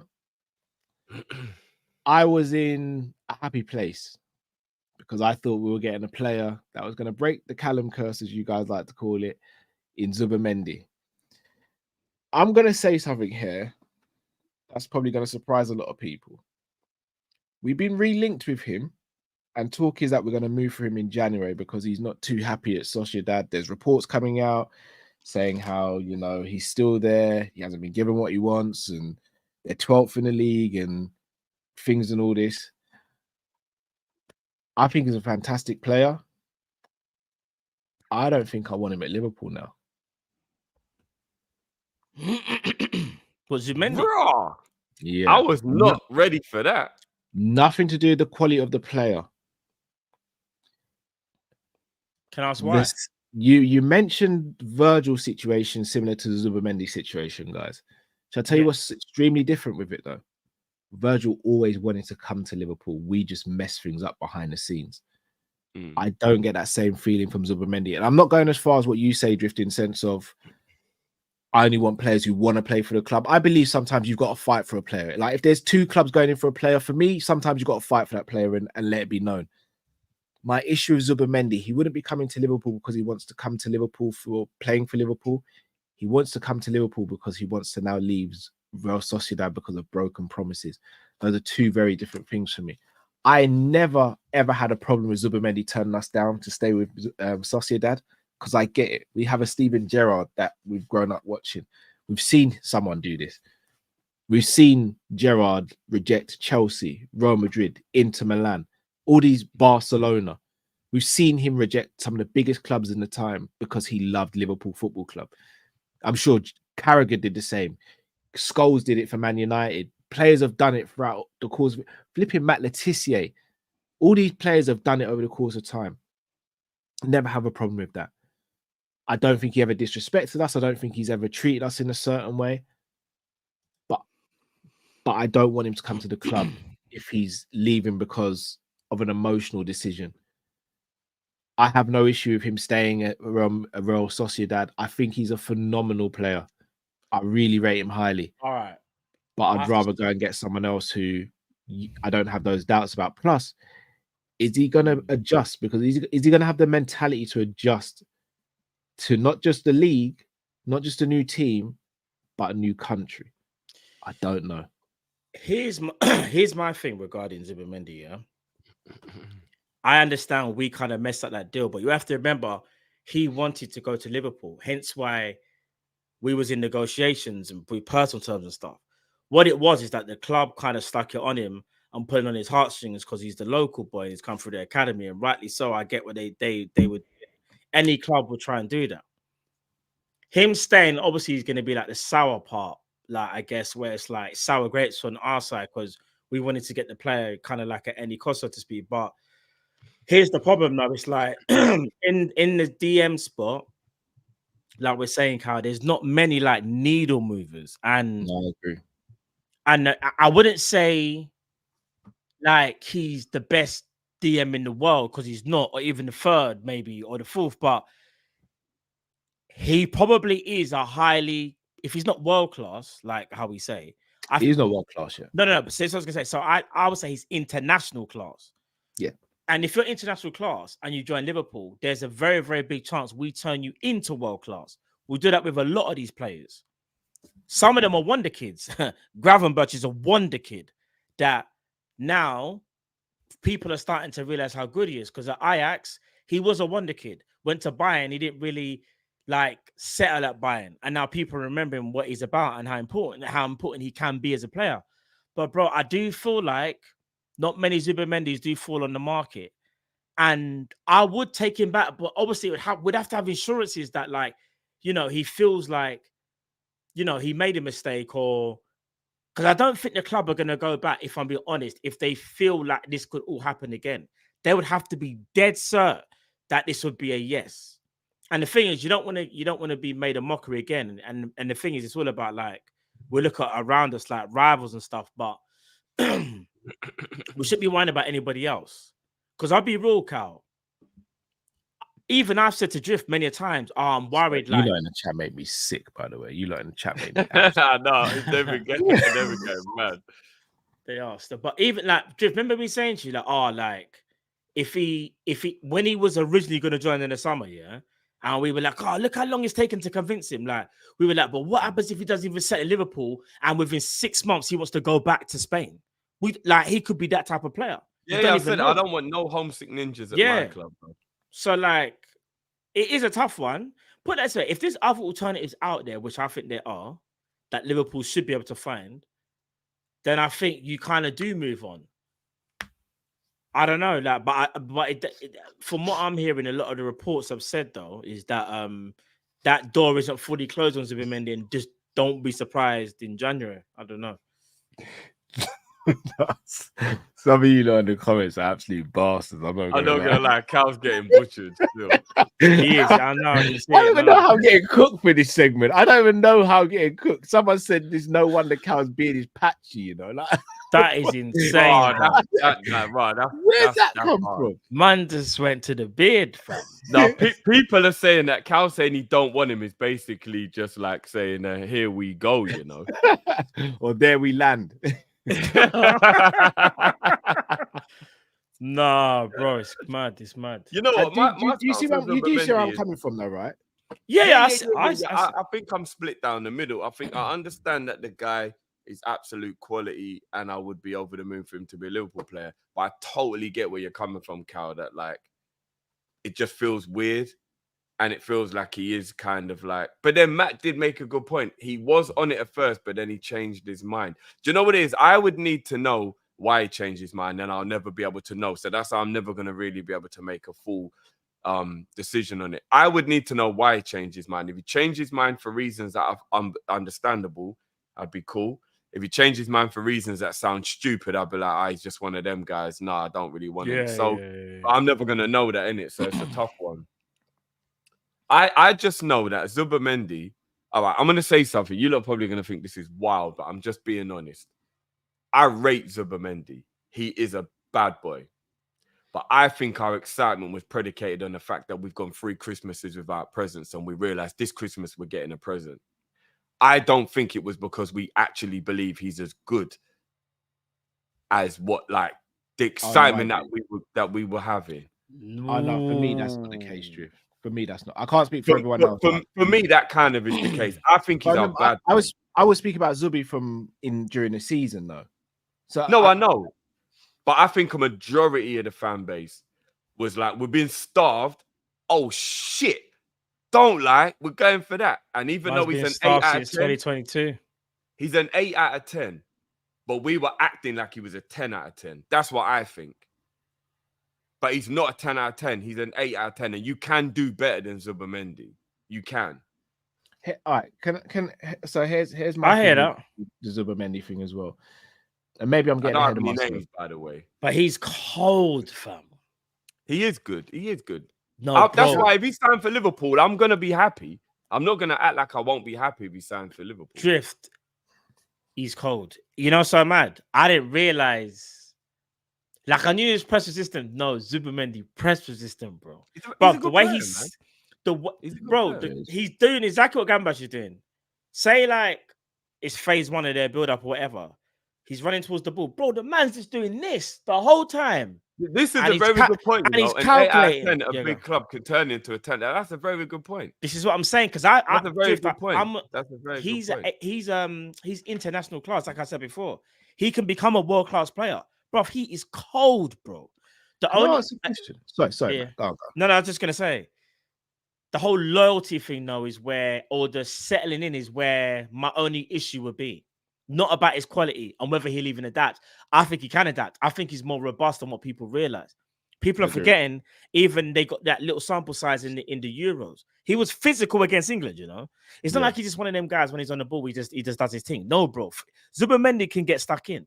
Yeah. But my only issue would be, is he gonna settle? Am I gonna start seeing reports after 3 months? Zubimendi's he's not settled. Because I can't do that, fam. Yeah. And like I said, I totally understand where the club stance will be in regards to like wanting to be the first choice. I do. I've always said, even though I hate that's how we move because football doesn't work like life, I do understand it to a degree. You don't want to be the second best. Facts. You know what I mean? And that's what it would be like. Are we gonna date her now after she's come back? But originally she wanted the other brother. Well, that's what I was going to ask you, Drift and Matt.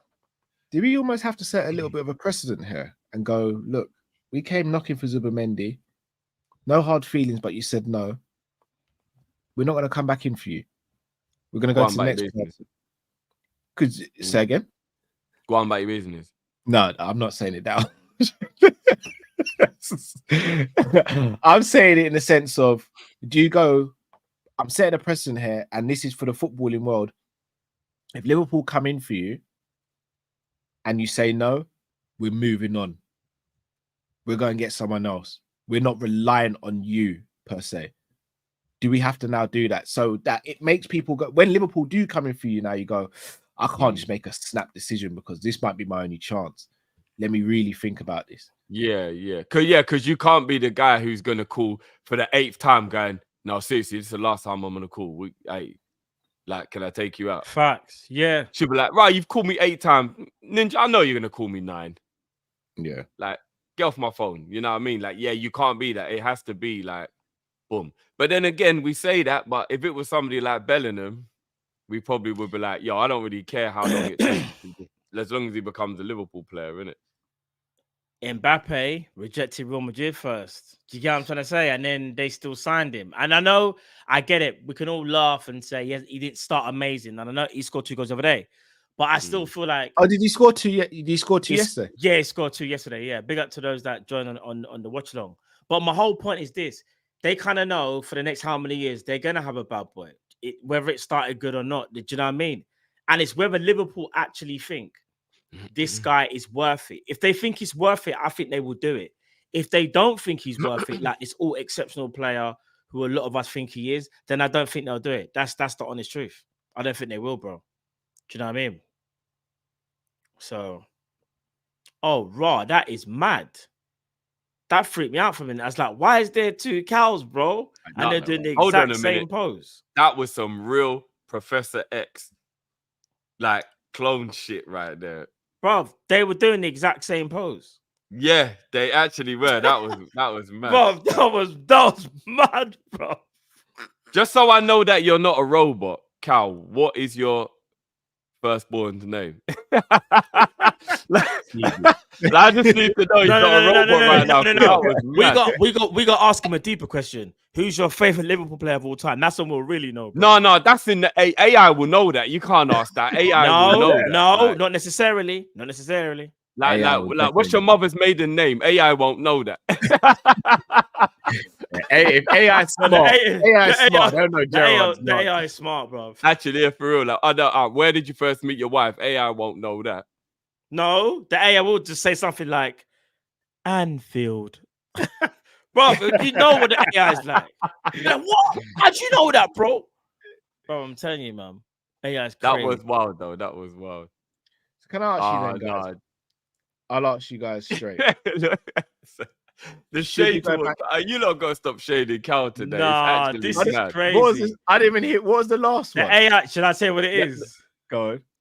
Arsenal got Ronaldinho. He's elite, isn't it? As I said, I've always said it. He's elite. Bro, that is. Oh my days. You lot are the best. I'm not gonna. You lot are the greatest. How you know lot what? thinking On these that things? subject, should I tell you when it really hit home? I was. Should I tell you when that really hit home? you know. 2 occurrences. I was at a family birthday party, and someone who watches the show come up to me and he's like, "Yeah, I rate your show, but the Ronaldinho thing, bro, really." Bro, and it's just living with man looked like me that. up and down, bro. He looked me up and down. As if to say, mad. "Who the hell do you think you are, bro?" The second one was I was at the barbers and Vinny was cutting me, and I was like, "Yeah, bro." Even last night, I was speaking about whole like consistency, bro. I said Ronaldinho's not elite.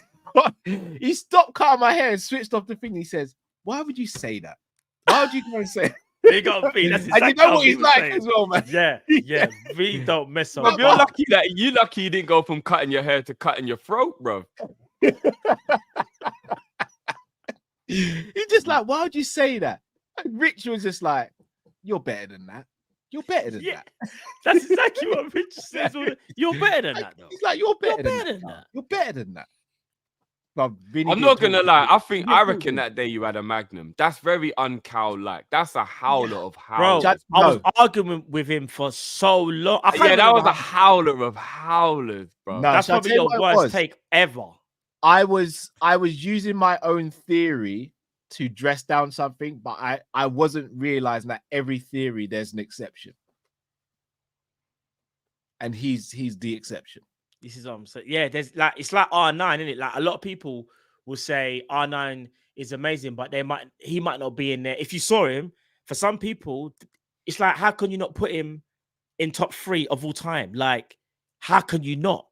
Because then people will start saying things like longevity, which is true, but you're forgetting even what he done with one bum knee when he even got to Real Madrid. Bro, It was when wild. It was wild. I mean, we've forgiven Cal. I think the chat need to, but it was wild. Matt has. It was. I don't think Matt has. It was. I'm gonna be real, bro. It was actually like trying to carry water in a paper You still got bag. a lot of work to do. It was mad. You got a lot of work to do, bro. I'm gonna be Bro, real, all these bro. years later, man, you still holding it. Matt's the tech guy, bro. I know he hasn't forgiven me. bruv. I know he hasn't. To say he's not elite, I remember I was getting proper mad, bro. Don't I you remember know, my bro. face? I remember. I was just like, in my brain, I was like, am I saying something wrong? Am I like, when you start questioning yourself?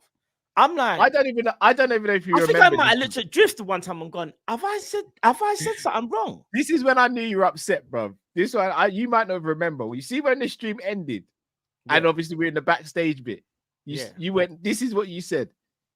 Were you just trying to be clickbaity today, brother? Do you actually think that's how? Is that how you feel? Is that how you feel? I was like, no, that's how I feel. And he's like, right, cool. Matt, you didn't really say anything after that, bro. Me and Drift were talking, and you're just like, yeah, you man, I gotta shoot, I was like, right, I'm really annoyed, Matt. I'm really annoyed Matt tonight. Bro, that one, I'm not gonna lie. That's probably the one episode where I can really say I was perplexed. Yeah, I hear it. And I was annoyed. Because I was like, Drift, when I said it, I just saw Drift's face. And even Drift was just like, every minute, Drift kept on saying this exact word. Raw. Every minute Drift was like, raw. You know when Drift does that? Yeah. Raw. That's all I kept on hearing from Drift. And that's when I knew, bro. It's not just me. Because when Drift does that raw thing. Yeah, I hear it. It's mad. It's mad. Right. So one question for you both then. Would you like to sign Zubimendi in January? Or given how we are playing, would you maybe go for Edison instead?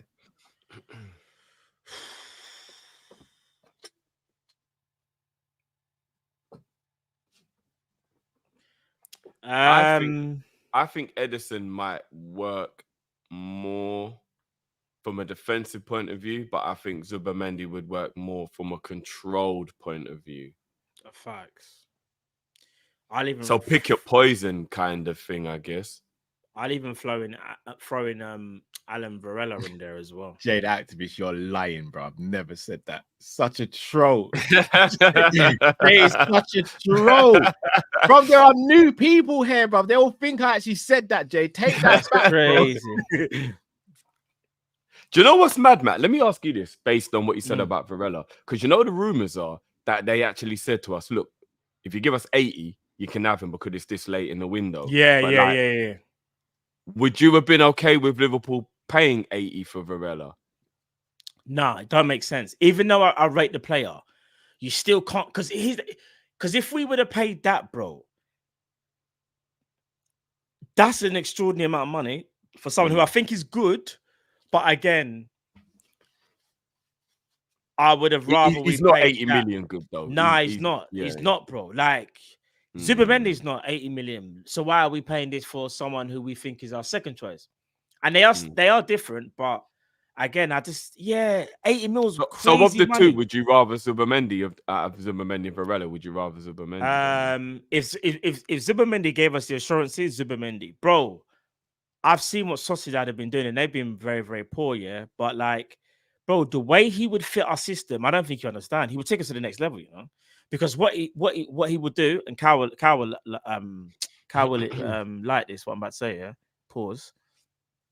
He might even free up Gravenberch because you can play Gravenberch and Zubimendi in the pivot. No, and not only that. Did you not get together today and think we're just gonna make Cal happy? Is that what you man have done behind the scenes? And not only that, I appreciate it. It was my birthday last month, but I feel like I'm getting a present today. Thank you. And not only that, yeah, it's options. Like that means it's okay then to rest McAllister. It's okay to rest Gravenberch. Like this is what we want. Listen, if Zubimendi signed for Liverpool, there would actually be a debate right now who would be his best partner in crime. There would actually be a debate. There actually would be a debate. Because even though I think, you know me already, you know me, last season, I was the maddest out of all of us saying, McAllister, best centre middle, all that stuff here. I think he's absolutely class. But what I will say, though, is so far, the way how McAllister and Gravy Birch are being utilised, yeah, there's more reliance on Gravy Birch because of his skill set. And McAllister is not being as central, in my opinion, as Gravy Birch. But that's maybe because of the build-up. Now, if you put Zubimendi next to Gravenberch and just keep doing what he's doing, but obviously he doesn't have to maybe go and receive the ball as much, like how he is if Zubimendi's not there, you're freeing up more Gravenberch. And even though I don't think McAllister should be the 10. I know Cal thinks because he can play there, but I just don't think that's his best suited, so to speak. It just gives us options. That's what you want. You want options. You want the manager to go, all right, who am I going to play? Because we got a game on Wednesday, then we got the game on Sunday. Because I'll be real, guys, with this whole playing 8 games in the Champions League, this is the only bad thing I'm going to say in the show. I worry about the fitness of some of our midfielders. No, I hear that. But is there not an argument to say, and this is absolutely nothing to do with Szoboszlai because he's having a really good season so far, but yeah. McAllister, Gravenberch, and Zubimendi isn't. I mean, if you want to talk about being able to control a game, of course. How much better does it get? Like, no, seriously, how much better does it get? Bro, agreed. Bro, how much better does it get? Bro, I know. This is what I'm saying. You remember, you don't have to utilize. How much better does it get? Bro, I know. It don't get no better. But I'll be real. This is what I'm saying. If we would have got Zubimendi, exactly what you're saying, though, 100%. Yeah, 100. If we would have got Zubimendi in the summer, I'm telling you for now. You see how people are raving about our midfield now? Because I think people were shocked how well we would do because we didn't sign a DM. So everyone's doing that stupidness of Liverpool's midfield is not even that good. All they've got is McAllister, you know. All they've got is McAllister. It's like, bro, wait there, and we're gonna show you if that's what you think in the next 3 games. All I'm hearing is every content creator now, Gravenberch done his thing, you know. Gravenberch done his thing. Gravenberch is the man, you know. Gravenberch went to Old Trafford, bro. No ain't one it ain't mad saying when nothing. people come around? It's mad, Bro, isn't it's it? crazy, innit? It's crazy. I'm crazy. Proud of you, both, man. I'm proud of you, bro. Oh, so proud. Let me have Bro, this. you know, this is how mad it is right now. Gravenberch starts over Thomas Partey in that Arsenal team. Of course he at the does. moment. No, but if you would have said that to them last year, they would have laughed you out the park. No, That's but the he joke. shouldn't have. This time last year, he shouldn't have. No. But this is what I'm trying to say to you. When my whole thing with Gravenberch was, and I'll say it again, him being given a task and a specific role and being important in the team. I remember I've been saying this. Him and Curtis Jones on that left hand side, they were kind of maverick players. Like they won't be as key as how they would be now in this system because there's more structure to it. Gravenberch now has structure, bro. And even as much as I hate Arsenal, Arsenal are a very drilled coaching team in it. They got a lot of structure. Do you know what I mean? So, I mean, I've done all of the I've done all the Arsenal games so far this season. Shout out to all the Tifo gang who've jumped on the watch-alongs with me. big up. And I'll be honest with you, I don't even think it's an injury issue alone now with Partey. Yeah, He's starting to get mad Flacco vibes. Yeah, people And are running away from Casemiro. him. You see the Did you Casemiro see- Flack, like Partey's going into that bracket Bro? as well now. You know? He got rampassed in the last few games. Did you so see what much. the Rodgers you did to him? The one from Aston Rodgers, Villa. No, bro, it weren't even just Rodgers, bro. If you don't watch the Brighton game, bro, Yeah, there was man in the Brighton team that Matoma made him look like a dickhead, bro. I'm not even. No, seriously, bro. Partey is getting I rampassed. saw some of that game. Every player that stands Partey up is just duppying him. Every player is like, no matter. It's almost like they're like, yo, run at him almost. The like, system is actually, you know what it is? You see their system is actually protecting him. Because I'll be real. It's not like if you put let me give an example. If you put Thomas Partey in that Man United team, people would think Thomas Partey is now Casemiro, if that makes sense. Yeah, you would start to 100%. See that like the limitation. Don't get me wrong, Partey's still in better shape than Casemiro, but people would see even more deficiencies because you're right. His athleticism is on the wane horribly, and you can see it. This is my worry about Arsenal potentially going for Zubimendi as well, by the way. Yeah, I worry about that as well because I think he suits their system again perfectly. Although there is one thing I'll say about Arsenal, and I could be absolutely wrong, but I'm just trying to make an what you would call an intelligent guess based on the information that we've been given. I don't think them man there have the money that they thought they had. And if you look at their summer this year, I think it's very reminiscent of like teams in the past who've like done all the spending at one point, maybe even a little bit like we did at one point where we got the Coutinho man and then we spent, it looked all fun, but then the club went, all right, hold your horses now. That's not going to last forever. Because they Arsenal... They took out loans to spend, didn't they? I think so. Well, well, regardless of where their money came from, fam. If you look at the way they moved this summer, it really didn't look like a club that still got money because they sold and they brought money in, but they didn't really do anything with it. And the last 3 seasons, all they've done is spend. So it very much does seem a little bit like, I think their money's run out. And all those questions I was asking, like, how are they doing this when they never had no Champions League football? How have they outspent Liverpool every year and we got more revenue than they have, etc., etc. So I'd look at Zubimendi around 50, 60 million. I'll say, I'm not saying they can't afford him, but maybe it'll be difficult for them to actually get that deal done. Because remember, you got to pay all up front when it's a buyout clause as well, right? Yeah, you do. So I don't know if Arsenal even have 55 mil to literally just pay all up front, bang, out of nowhere. I don't know. They've spent a lot of money in the last few years, you know, a lot. I think Arteta's had like 400 or 500 million pounds. Arteta spent a lot. That's why he needs to do. They've spent a lot of money. I gotta say this, yeah. I was just an apology, you know. I'm gonna apologize now. Cal, you better get on board as well. Pause. I looked at Arsenal's squad. I looked at their depth. I saw their bench. Their first 11 is very, very good. Very good. But ours is just as good, you know. You know when I kept on saying... I've never disputed that, by the way. No. Wait there. No. Because you've put who to win the league, sorry? I put Arsenal to win the league. And who have you put second? Man City. That's the problem. And I'll tell you why.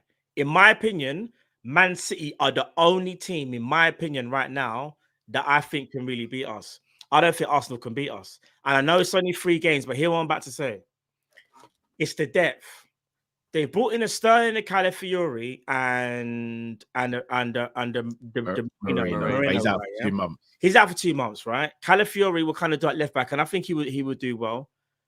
But do you know what it was? When Rice got, obviously we'll speak about it later, they're gonna miss Rice. I don't know who they're gonna play. So the depth there already, I'm thinking, oh, you got a problem there. Up front, I understand they brought in Sterling. Sterling, I still think is more than adequate, but Sterling doesn't scare you. You should be more worried about Chiesa, in my opinion. And there's no evidence to back it up just yet because Chiesa is coming from the Italian league, and people are probably still, the jury's still going to be out. But I still think there's more in Chiesa pause than there is in Sterling. Bro, other than their first 11, their squad isn't as great as you think. Player for player, we can easily match them. You'll be quite surprised. And that's why I'm going to slightly change my prediction because I said Man City, Arsenal, then Liverpool. I still think Man City are still the team to beat, personally. But I think we actually might finish above Arsenal, though. I will say that. And it's not a guarantee. And they are in, like, I guess, in a, what's the word? A different phase to us. But their depth ain't what I thought it was, bro. Their bench was meaty, bro. And you know, I'm big up yourself for coming around, Matt, because bro, their bench was meaty. Drift. In fact, you know, should I read off the bench for the game that you did? Bro, this is what I was trying to show you, look, the other day. But my argument was never to do with the squad depth. I've never questioned our squad depth. Do you think they're better than us? I said they're further along in their progression. And we're with a new manager, and we haven't refreshed the team really, apart from Chiesa. Yeah. That was what I based on. And again, I'm not wishing anything bad on Liverpool, but with how we've played for the first 3 games, we've had 1 game a week so far this season, right? When Champions League starts coming around, we'll have 3 games a week.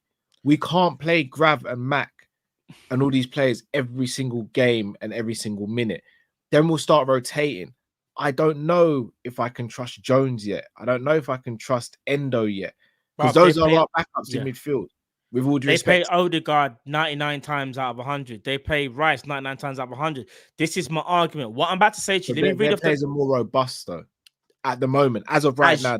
As of right now. But again, the reason why I've maybe got this renewed optimism is because this is the first time in years we've started the season where our players, there's not bare people injured. And I think it's testament to Arne Slot and his staff. Listen to this bench, bro. Calafiori, Zinchenko. Oh, right, they got a guy called Salah. Salah, Edin, Oluda. I can't pronounce. I don't want to butcher it. I don't want to be disrespectful even if I don't know who he is. Jorginho, Ethan Nweri, Miles Lewis Skelly, Kirio, Tommy Setford, and Martinelli. So off that list, I've missed Sterling and Marino. Was Jorginho not on the bench? Yeah, no, did I not read Jorginho? Did I say Jorginho? No, I think you did say Jorginho. Yeah, I think I said Jorginho. I'm not gonna lie, that bench is fucking terrible. No, what about Tomiyasu? Tomiyasu not there? No, Tomiyasu wasn't on the bench, to be fair. I mean, Tomiyasu's always injured, so that's another one of them. And I'm going to read off our bench. Again, it's just names, but again, you know, we all know this. Football isn't one on paper, but Kwanzaa, Kelleher, Bradley, Joe Gomez, Tsimikas, Harvey Elliott, Darwin Núñez, Cody Gakpo, Endo. There's more bite. There's more bite there. Like, do you get what I'm saying? And again, I don't want to go too overboard because it is just paper. Because if those players don't play to their level, well, I think then it don't really matter, innit, I guess. Gabriel Jesus, another one that's missing as well. No, that's true. But what it made me realize, though, bro, is that basically what it is, I thought they were better than what they were in terms of what they had going for them. Don't get me wrong. They're still going to be there or thereabouts. Remember, it's just whether who finishes second or third. I still think Man City, because Man City are annoying me. They won that game with no Rodri, no Foden, and no there was someone else missing as well. Someone who's important as well. I can't remember. No Savio. Yeah, I hear you on the Man City thing. Man City, for me, are still the team to beat. They are the team.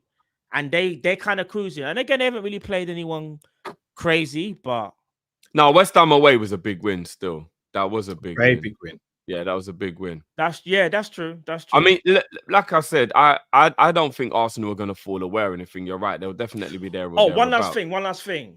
Am I gonna get an apology? But I bet I don't go. What's this? This is from two of you guys. What's this? I bet I don't know. What's these guys stand on business? They're gonna be wrong and strong. Did you see what Diaz done on the weekend? Did you see that slide passion merchant again getting on goal? Are we gonna have a conversation about how good Akanji is? No. Wait there. Are we gonna have a conversation about how good Akanji is? And Akanji is arguably probably their best centre back, bro. Are we ever gonna have this? Do you think Akanji's better than Diaz? I think he is. I disagree. I think Diaz is. I think Diaz is overrated. By the way, we never once did you see what? Did you see what Diaz? Did you see what Akanji done in the Euros, bro? Yeah, he was good. I actually think Ake is their best defender. No way in above. Akanji's better than Ake, bro. Nah, I don't think he is. It's cool. But to be fair, it might even be John Stones. It might be John Stones, but I'm just saying, I think Akanji is better than Diaz. I've never not rated Akanji. I just don't think he's better than Diaz. And for some reason, Cal, Akanji reminds me of you. I don't even know why, bro. So I'm basically just another black guy. Cheers, man. No! Jordan, it's the way he passes the ball. He passes like how you pass, bro. I've not really watched him to go watch Akanji. You're gonna be like, oh my days, bro. That is kind of, bro. It's how you pass the ball, you know. Now. Let me see. Yeah. Go and watch how he passes and tell me you don't pass like that, Cal. But I think Akanji's so underrated. But sorry, anyway, go. Here's what I find strange. I find strange how, as fans, and we all do this. I'm not just having to go Arsenal fans because we all do this. But you know when you remix something in your mind to make yourself feel better about the situation. Don't tell me I'm doing that with Kanji, bro. No. You see, Yeah. The way the Arsenal fans are remixing this youth to hype up, like, bro. But they have to. Man City didn't want him anymore. Yeah. Because he was clearly on the decline. Even though he was only 27, 28, he was clearly on the decline. Man City didn't want him anymore. He's gone Chelsea and stank out the joint. Now, I know Chelsea aren't in great, like, they've been a bit of a mismatch or whatever, but he stank out the joint there. And even when you look at peak Sterling at City, he was still, for the majority of the time, a tapping merchant. Yes, there were the odd times when he come up with some brilliant moments, but for at least 75, 80% of his Man City career, he was just a tapping merchant. Why are these Arsenal fans remixing the thing? Like, all of a sudden, they've signed like this pop-up bad boy superstar player. Like, what is it that you think that Sterling is going to be like able to do that he didn't do at City and Chelsea? Like, yeah, bro. I'm so shocked at why they're like. All right, I'll be real. If we're being genuinely honest, point, you know, Matt, there is some similarities there. Bro, I'm telling you, not fully. I think we have the same body shape when we hit long passes, not short passes. Yeah. All right, but going back to Sterling, one thing I'll say is this. This is why I will kind of give Arsenal. I will give them praise because I can be unbiased, man. I have to be unbiased. Where Martinelli has been doing what he's been doing, Sterling it will be better than Martinelli. That's the killer. Sterling and Martinelli are kind of similar, but I'd even arguably say Sterling has more. Sterling's better than Martinelli. Yeah, Sterling has a better footballing IQ. He actually does. Better. He's just better. Sterling is better. And this is why when I say Arsenal fans are now coming around to the idea of, all right, if Trossard is main, because what's so mad is Drift. Trossard, I think he started the other day. Didn't look good. He didn't look good at all. Trossard officially. That's it. Dead footballer if he's not coming off the bench. Like, bro, I've done so much research on him over the last couple seasons. When he's coming off the bench, he's fantastic. When he starts the game, he is terrible. No, honestly, you want to know why? Because terrible when he starts the game. No. What it is, some players are just better when they come off the bench, and like people are a little bit more tired, or you've seen something on the bench, and you've gone, I'm gonna exploit that when I'm on the. Do you know what I mean? Whereas when you start the game, you haven't really got time to assess it as much. Remember, you're sitting back taking in the view, so to speak. Pause. But bro, I'm telling you from now, Sterling is an upgrade on Martinelli, especially this version of Martinelli. So that's where you kind of do have to give them credit. Is he going to make them win the league? I don't think he will. I don't want to disrespect Sterling because I still think Sterling's good, but he's not going to make them win the league. It's not that they went and bought. Do you want to know what would have scared me if they went and got Chiesa? Osimhen. Tony. No, Tony. One of the two. Osimhen or Yeah, Tony. if they got a striker, bro, someone who you kind of know, like flipping out, any chance they get is a goal. Although, Or do you know Isak what? or something like that. Havertz has been scoring for them, so I can't even dump it. I'm not Havertz's biggest fan, but he has been scoring. He has.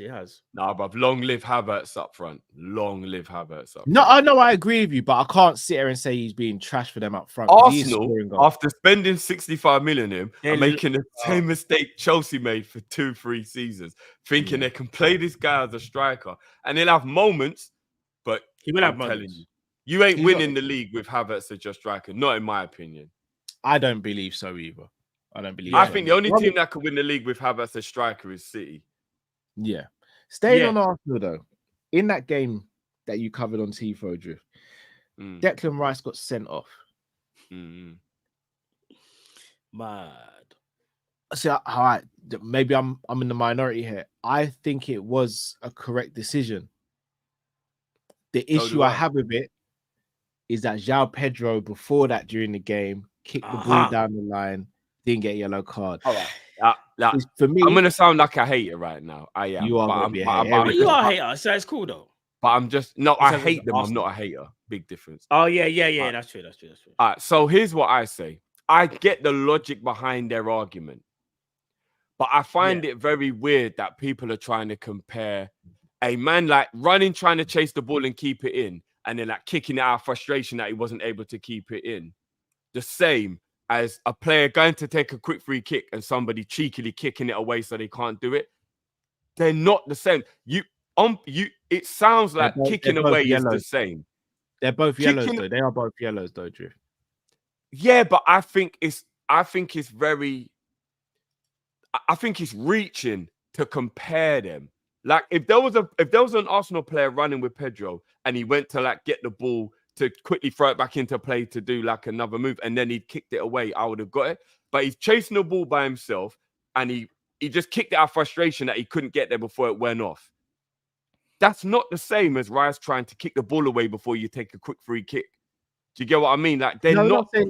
We're not saying it's the same, but the logic's the same in the fact of they both should have been yellow cards, and one was given as a yellow, and the other one wasn't.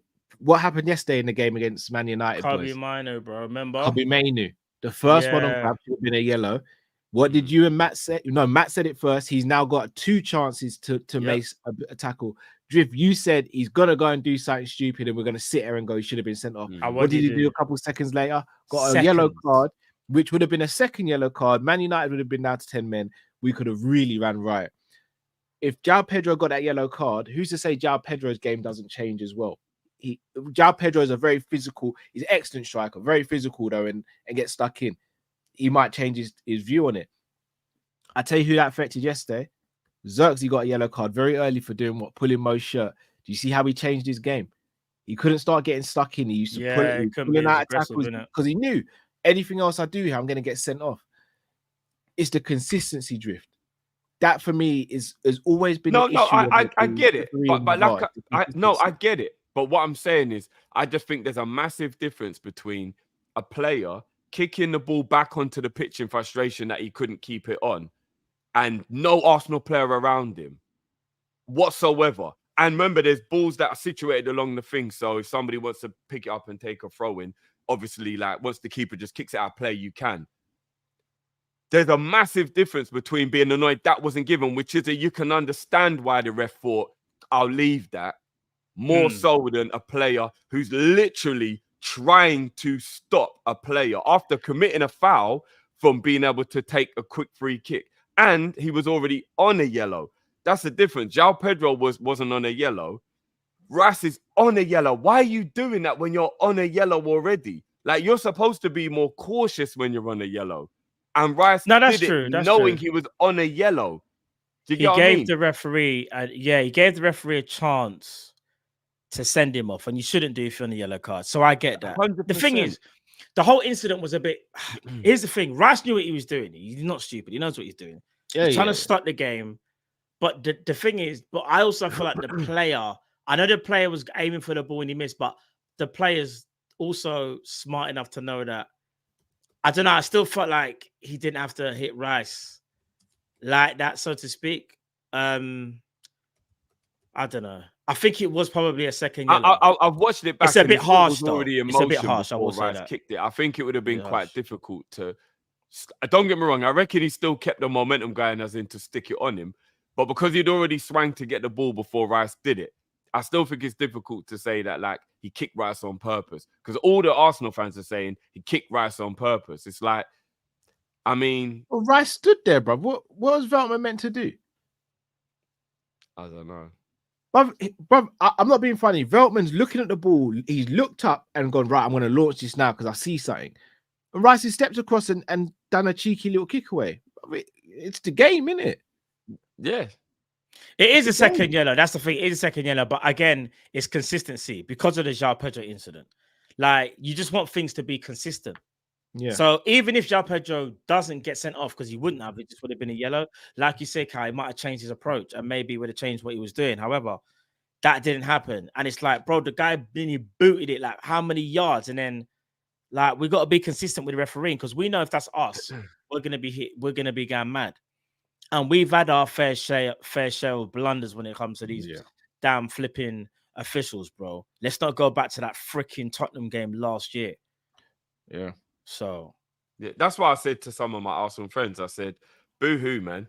You lot was laughing at us all last season when this was happening to us, and then it happened facts. to you one time. And let's get twisted. Arsenal have been getting away with a lot as well. Like they have. Arsenal, last season, Arsenal definitely was slightly in the Man City camp of like just little things that just kept going their way. I think the Newcastle game is the only decision that was really, and I still even think that's the 50-50 where there's some people who think it wasn't what, because I think Gabriel dived or like exaggerated the push thinking he'd get the free kick, because we all know Arsenal's the biggest divers in the league now, bar none. I don't care what anyone says. If you lot have been watching the Arsenal games the way I have, obviously I'm watching them more intently now. They are in the mold of Arteta. It is shithousery, aggressive tackling, and acting like you've been shot when somebody touches you. Bruv, have you seen how many times Saka bro, is on the ground? It's not even just Saka, bro. All their players are diving all over the place. No, I know, constantly, all the time. It's infuriating watching it, bro, because you're like, when are the referees going to clock on to all this diving Arsenal were doing? Jesus is probably the best diver in the league. Saka always on the floor, constantly diving. Gabriel in defense, like defenders diving around is embarrassing. You're meant to be a big, strong defender. What are you diving around for? Bruv, someone just reminded me about the Odegaard handball at Anfield last season. There's loads of them, bro. Loads of them. Nah, it's insane. Do you know what I'm saying? Like, they're just divers, bro. They're just diving all over the place. And they're very aggressive in their tackle as well. So they moan when you kick Saka or whatever. But you see how aggressive they tackle? Gabriel's one of the worst. If I'm not mistaken, Gabriel is the one that injured Moreno in training, wasn't it? Which I thought was weird for Arteta to sort of give out the details, because he goes, there was a collision and Gabby landed on him. That's what he said. Remember in the Copa America, when the training video, when Gabriel took out, was it Martinelli as well? Yes. Yeah. He's very rash. He's very rash. I know. Very rash. All right, let's help these supers. People, if you haven't already, over 1,000 of you in here, let's smash that like button. We are currently sitting on... Let me have a look. Hope I'm not going to be disappointed. Bro, Oshiman's gone to Galatasaray. Yeah, on a loan. We're currently at 581, guys. 581 likes. There's over 1,000 of you in here. Let's get up to 750 before the stream ends, please, guys. Indeed. Shakar says we know why Slot doesn't pick Endo. Slot was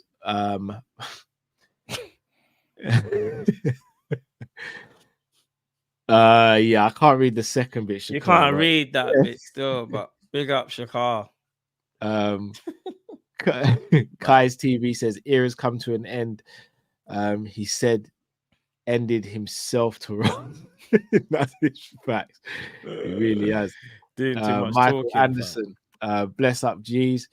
Please That's shout all my right. missus is going to be 25 years on Wednesday. Hey, big up. Hey, Miss big up, man. Big up Michael your missus, Anderson bro. and Mrs. Anderson. Let's drop Big the up to beat for you both guys. of you. 25 years in the game. That's amazing. Innit? Trust. Congratulations.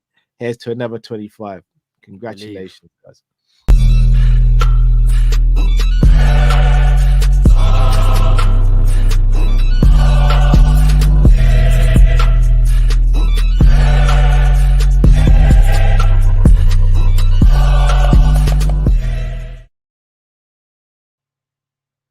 Big up, man. Big up, man. Kai Lewis, big up Kai. Ain't seen Kai in a while. So, guys, play One Dance by Drake and skip to 20 seconds.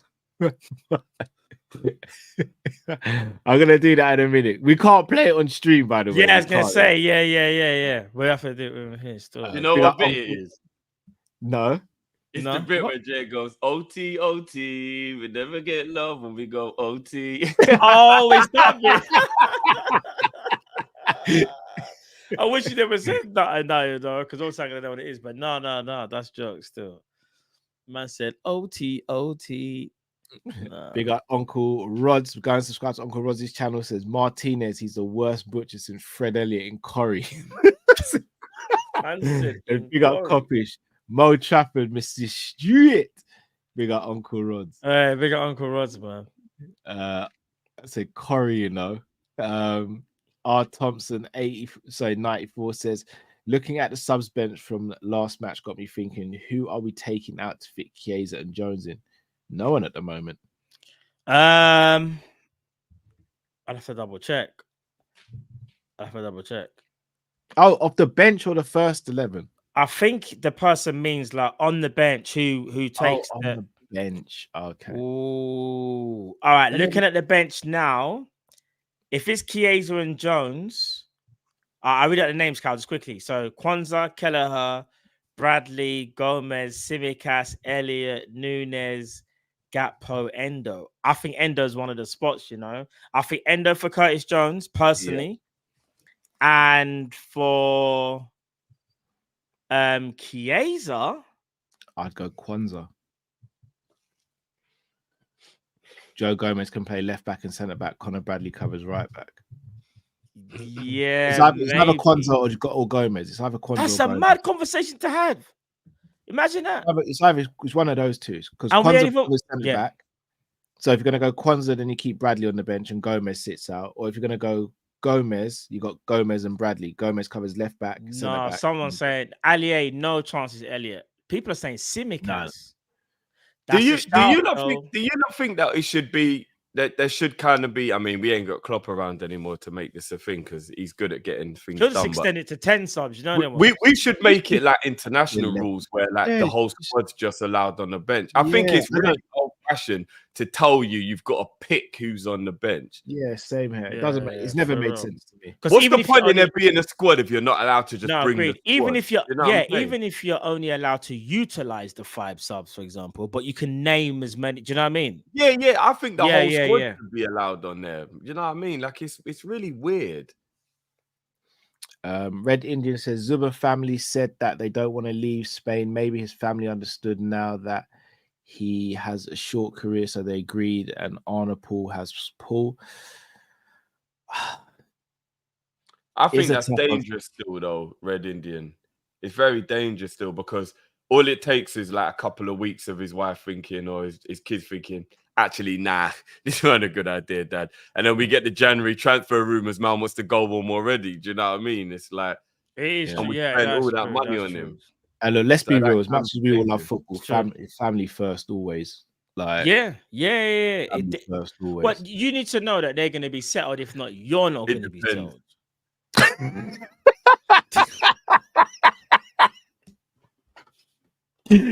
Woo! You're savage tonight. Still.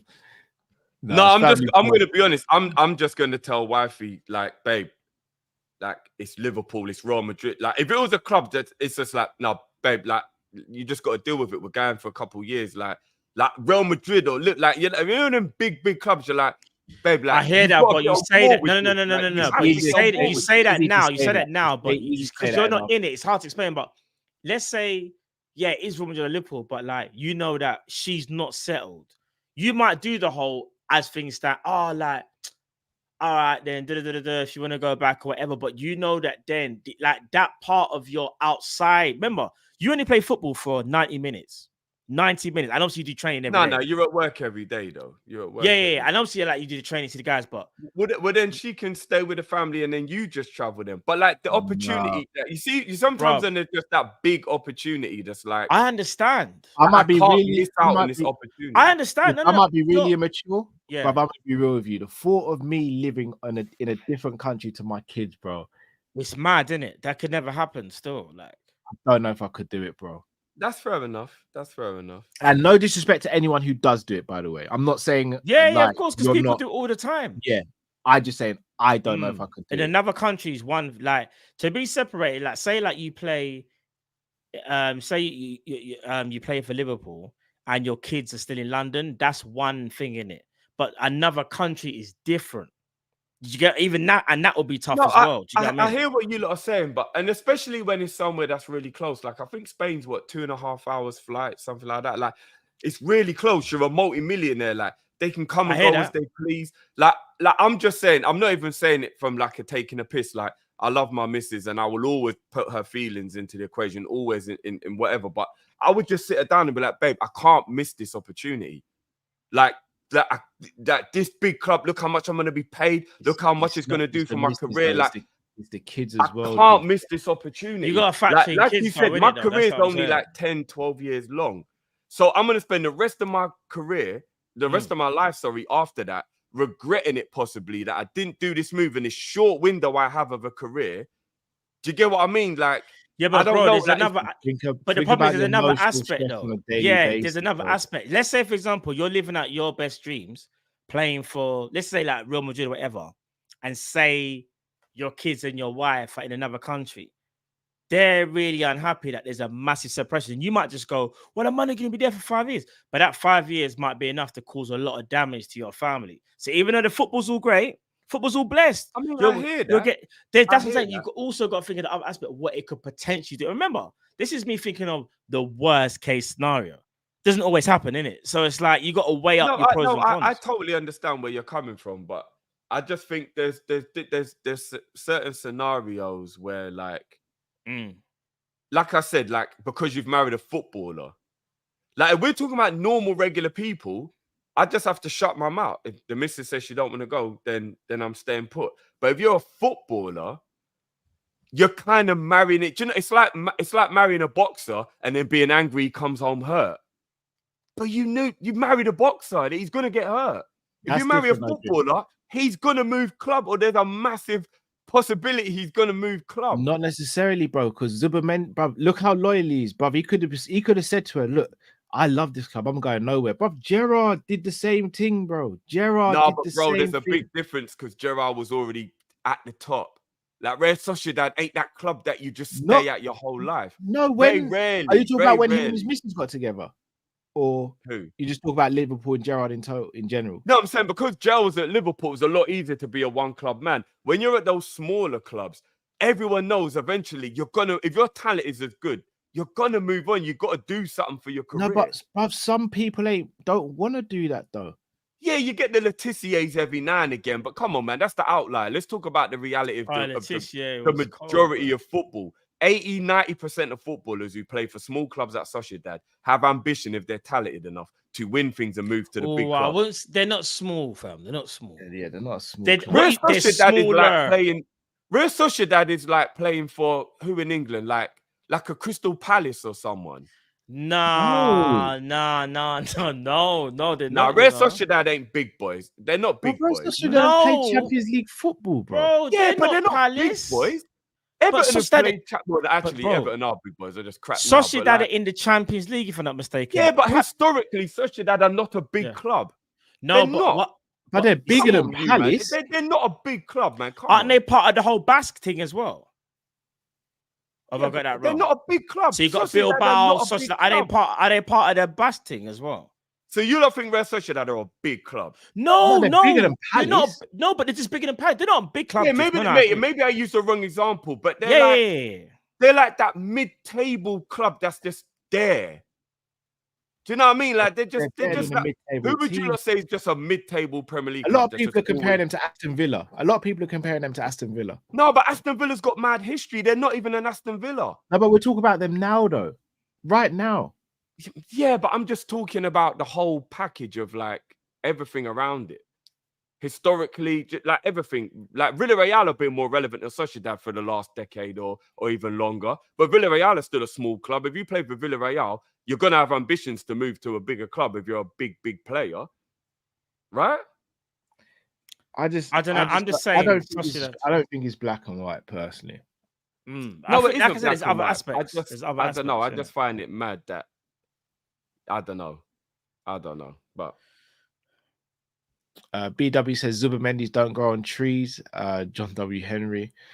I mean, John W. Henry only looks at trees that bloody have money on them, innit? Mario says we all make mistakes and regrets in life. Forgive. It's nothing to do with forgive with regards to Zubimendi. I'm not angry with Zubimendi. I'm more worried about his mentality coming to Liverpool. Like, facts. It's the mentality I worry about. I don't want, as Drift says, I don't want him coming here and then in a couple of months' time he's thinking, have I made the right decision? And then performances start going crazy, his personal life starts going crazy. Like, it's No, don't read that. Don't read that. Yeah. I'm not gonna read the first. Moving mad, fam, at the first bit. You'll never walk alone. The W stands for something else. As I said at the start of the season, we are winning the league. It's because we're talking about. I think we're talking about it's because of the whole doo on the pillow thing. That's why. Yeah. Oh my God, in the mayo. Jeez. That'd be crazy, bro. That is insanity. Do you know that happened? Do you know that actually happened? Nah, Jiff. Yeah, I know, bro. Yeah, that's how Stratton McDonald's got shut down. That's why I got shut down, fam. Yeah. And do you know what the person got as well? Nah, bro, I don't want to know, fam. I know what it is though. Why, bro? I'm not gonna lie. Yeah. Mario says San Sebastian is beautiful. Went there bank holiday. Big up, man. I've heard it's lovely over there. I have. Yeah, same. Alex said it before. No player signs a multi-year deal when they don't know who the manager is, or if they fit his plans now. If now is the time to act. I agree, Alex. But last summer, everyone assumed Klopp was staying for at least a couple of years. It should have been sorted last summer, in my opinion. Sivatho says we can never expect 100% consistent decisions to be made by refs. It's impossible. Unfortunately, the inconsistent ref decisions have always been part of the game. All refs can do is try to reduce the errors. I agree. I just don't feel they do a very good job in reducing the errors, though, if I'm going to be honest. Yeah. You know what it is? He's absolutely bang on the money. The only problem is there's a lot of incompetent refs that they're just bad at their job. Like if you're brilliant at your job, but you make a mistake every now and again, you're human. That's completely fine. But when you're just making mistakes all the time because you're not really good at your job, that's what the problem is. Yeah, completely agree. And Sivatho also says when Chiesa is fit, who drops on the bench? Yeah, we spoke about this. We one of the defenders. Yeah, be like Kwanzaa or Tsimikas, and then Kwanzaa or Tsimikas, in my opinion, and then for the midfielder, it'd be Endo, innit? Well, it would have to be Tsimikas in that scenario, right? Because Joey can play at fullback. Yeah, but so Joey would essentially cover if Tsimikas was. Joey could play. Needs to prefer Tsimikas at left back. That's why he brought him on the last few games, hasn't he? Because naturally, it makes sense to do that. Looking back now, it could actually be Conor Bradley or Kwanzaa, because if he keeps Tsimikas on the bench, then Joe Gomez covers centre back and right back. So it won't be Bradley. I think Slot knows Bradley's the guy. Like he's made sure he brought him on every game. I don't. It might be Kwanzaa. I think it might be Kwanzaa potentially, only because I think he might think Gomez maybe. I don't know. So who was on the bench again? Sorry, just so I know. It was.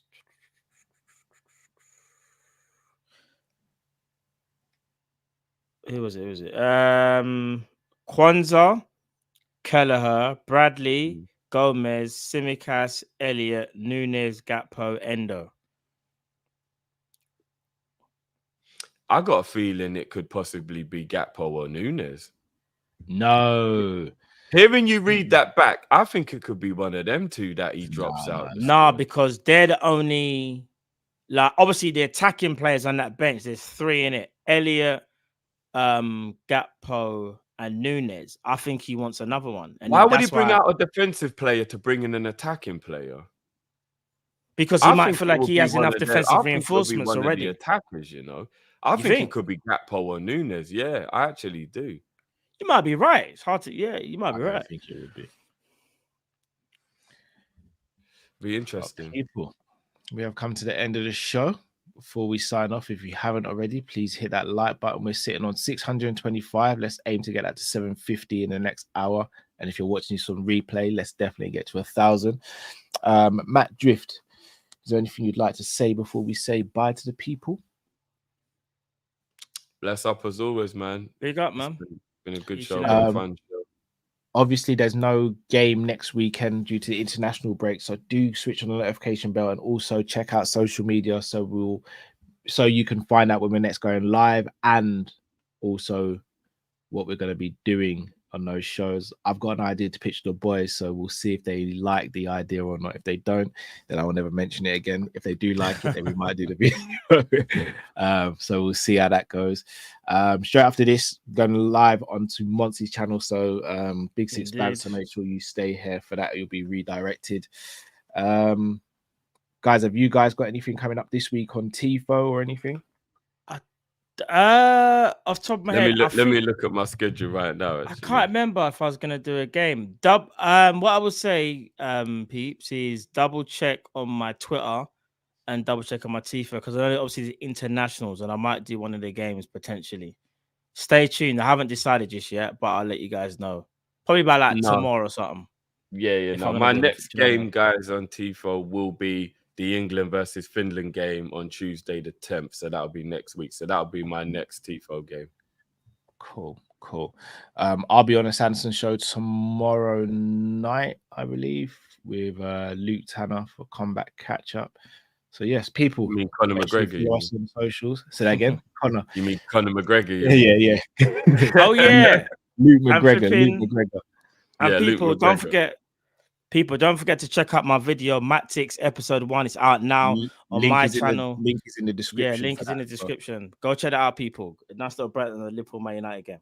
Indeed. People, as always, you guys have been amazing in the chat. Please do smash that like button, subscribe if you're new to the channel. We are Team Kopish and Route. Stay safe, stay blessed, people. Thank you for watching. Take care. Love. Peace.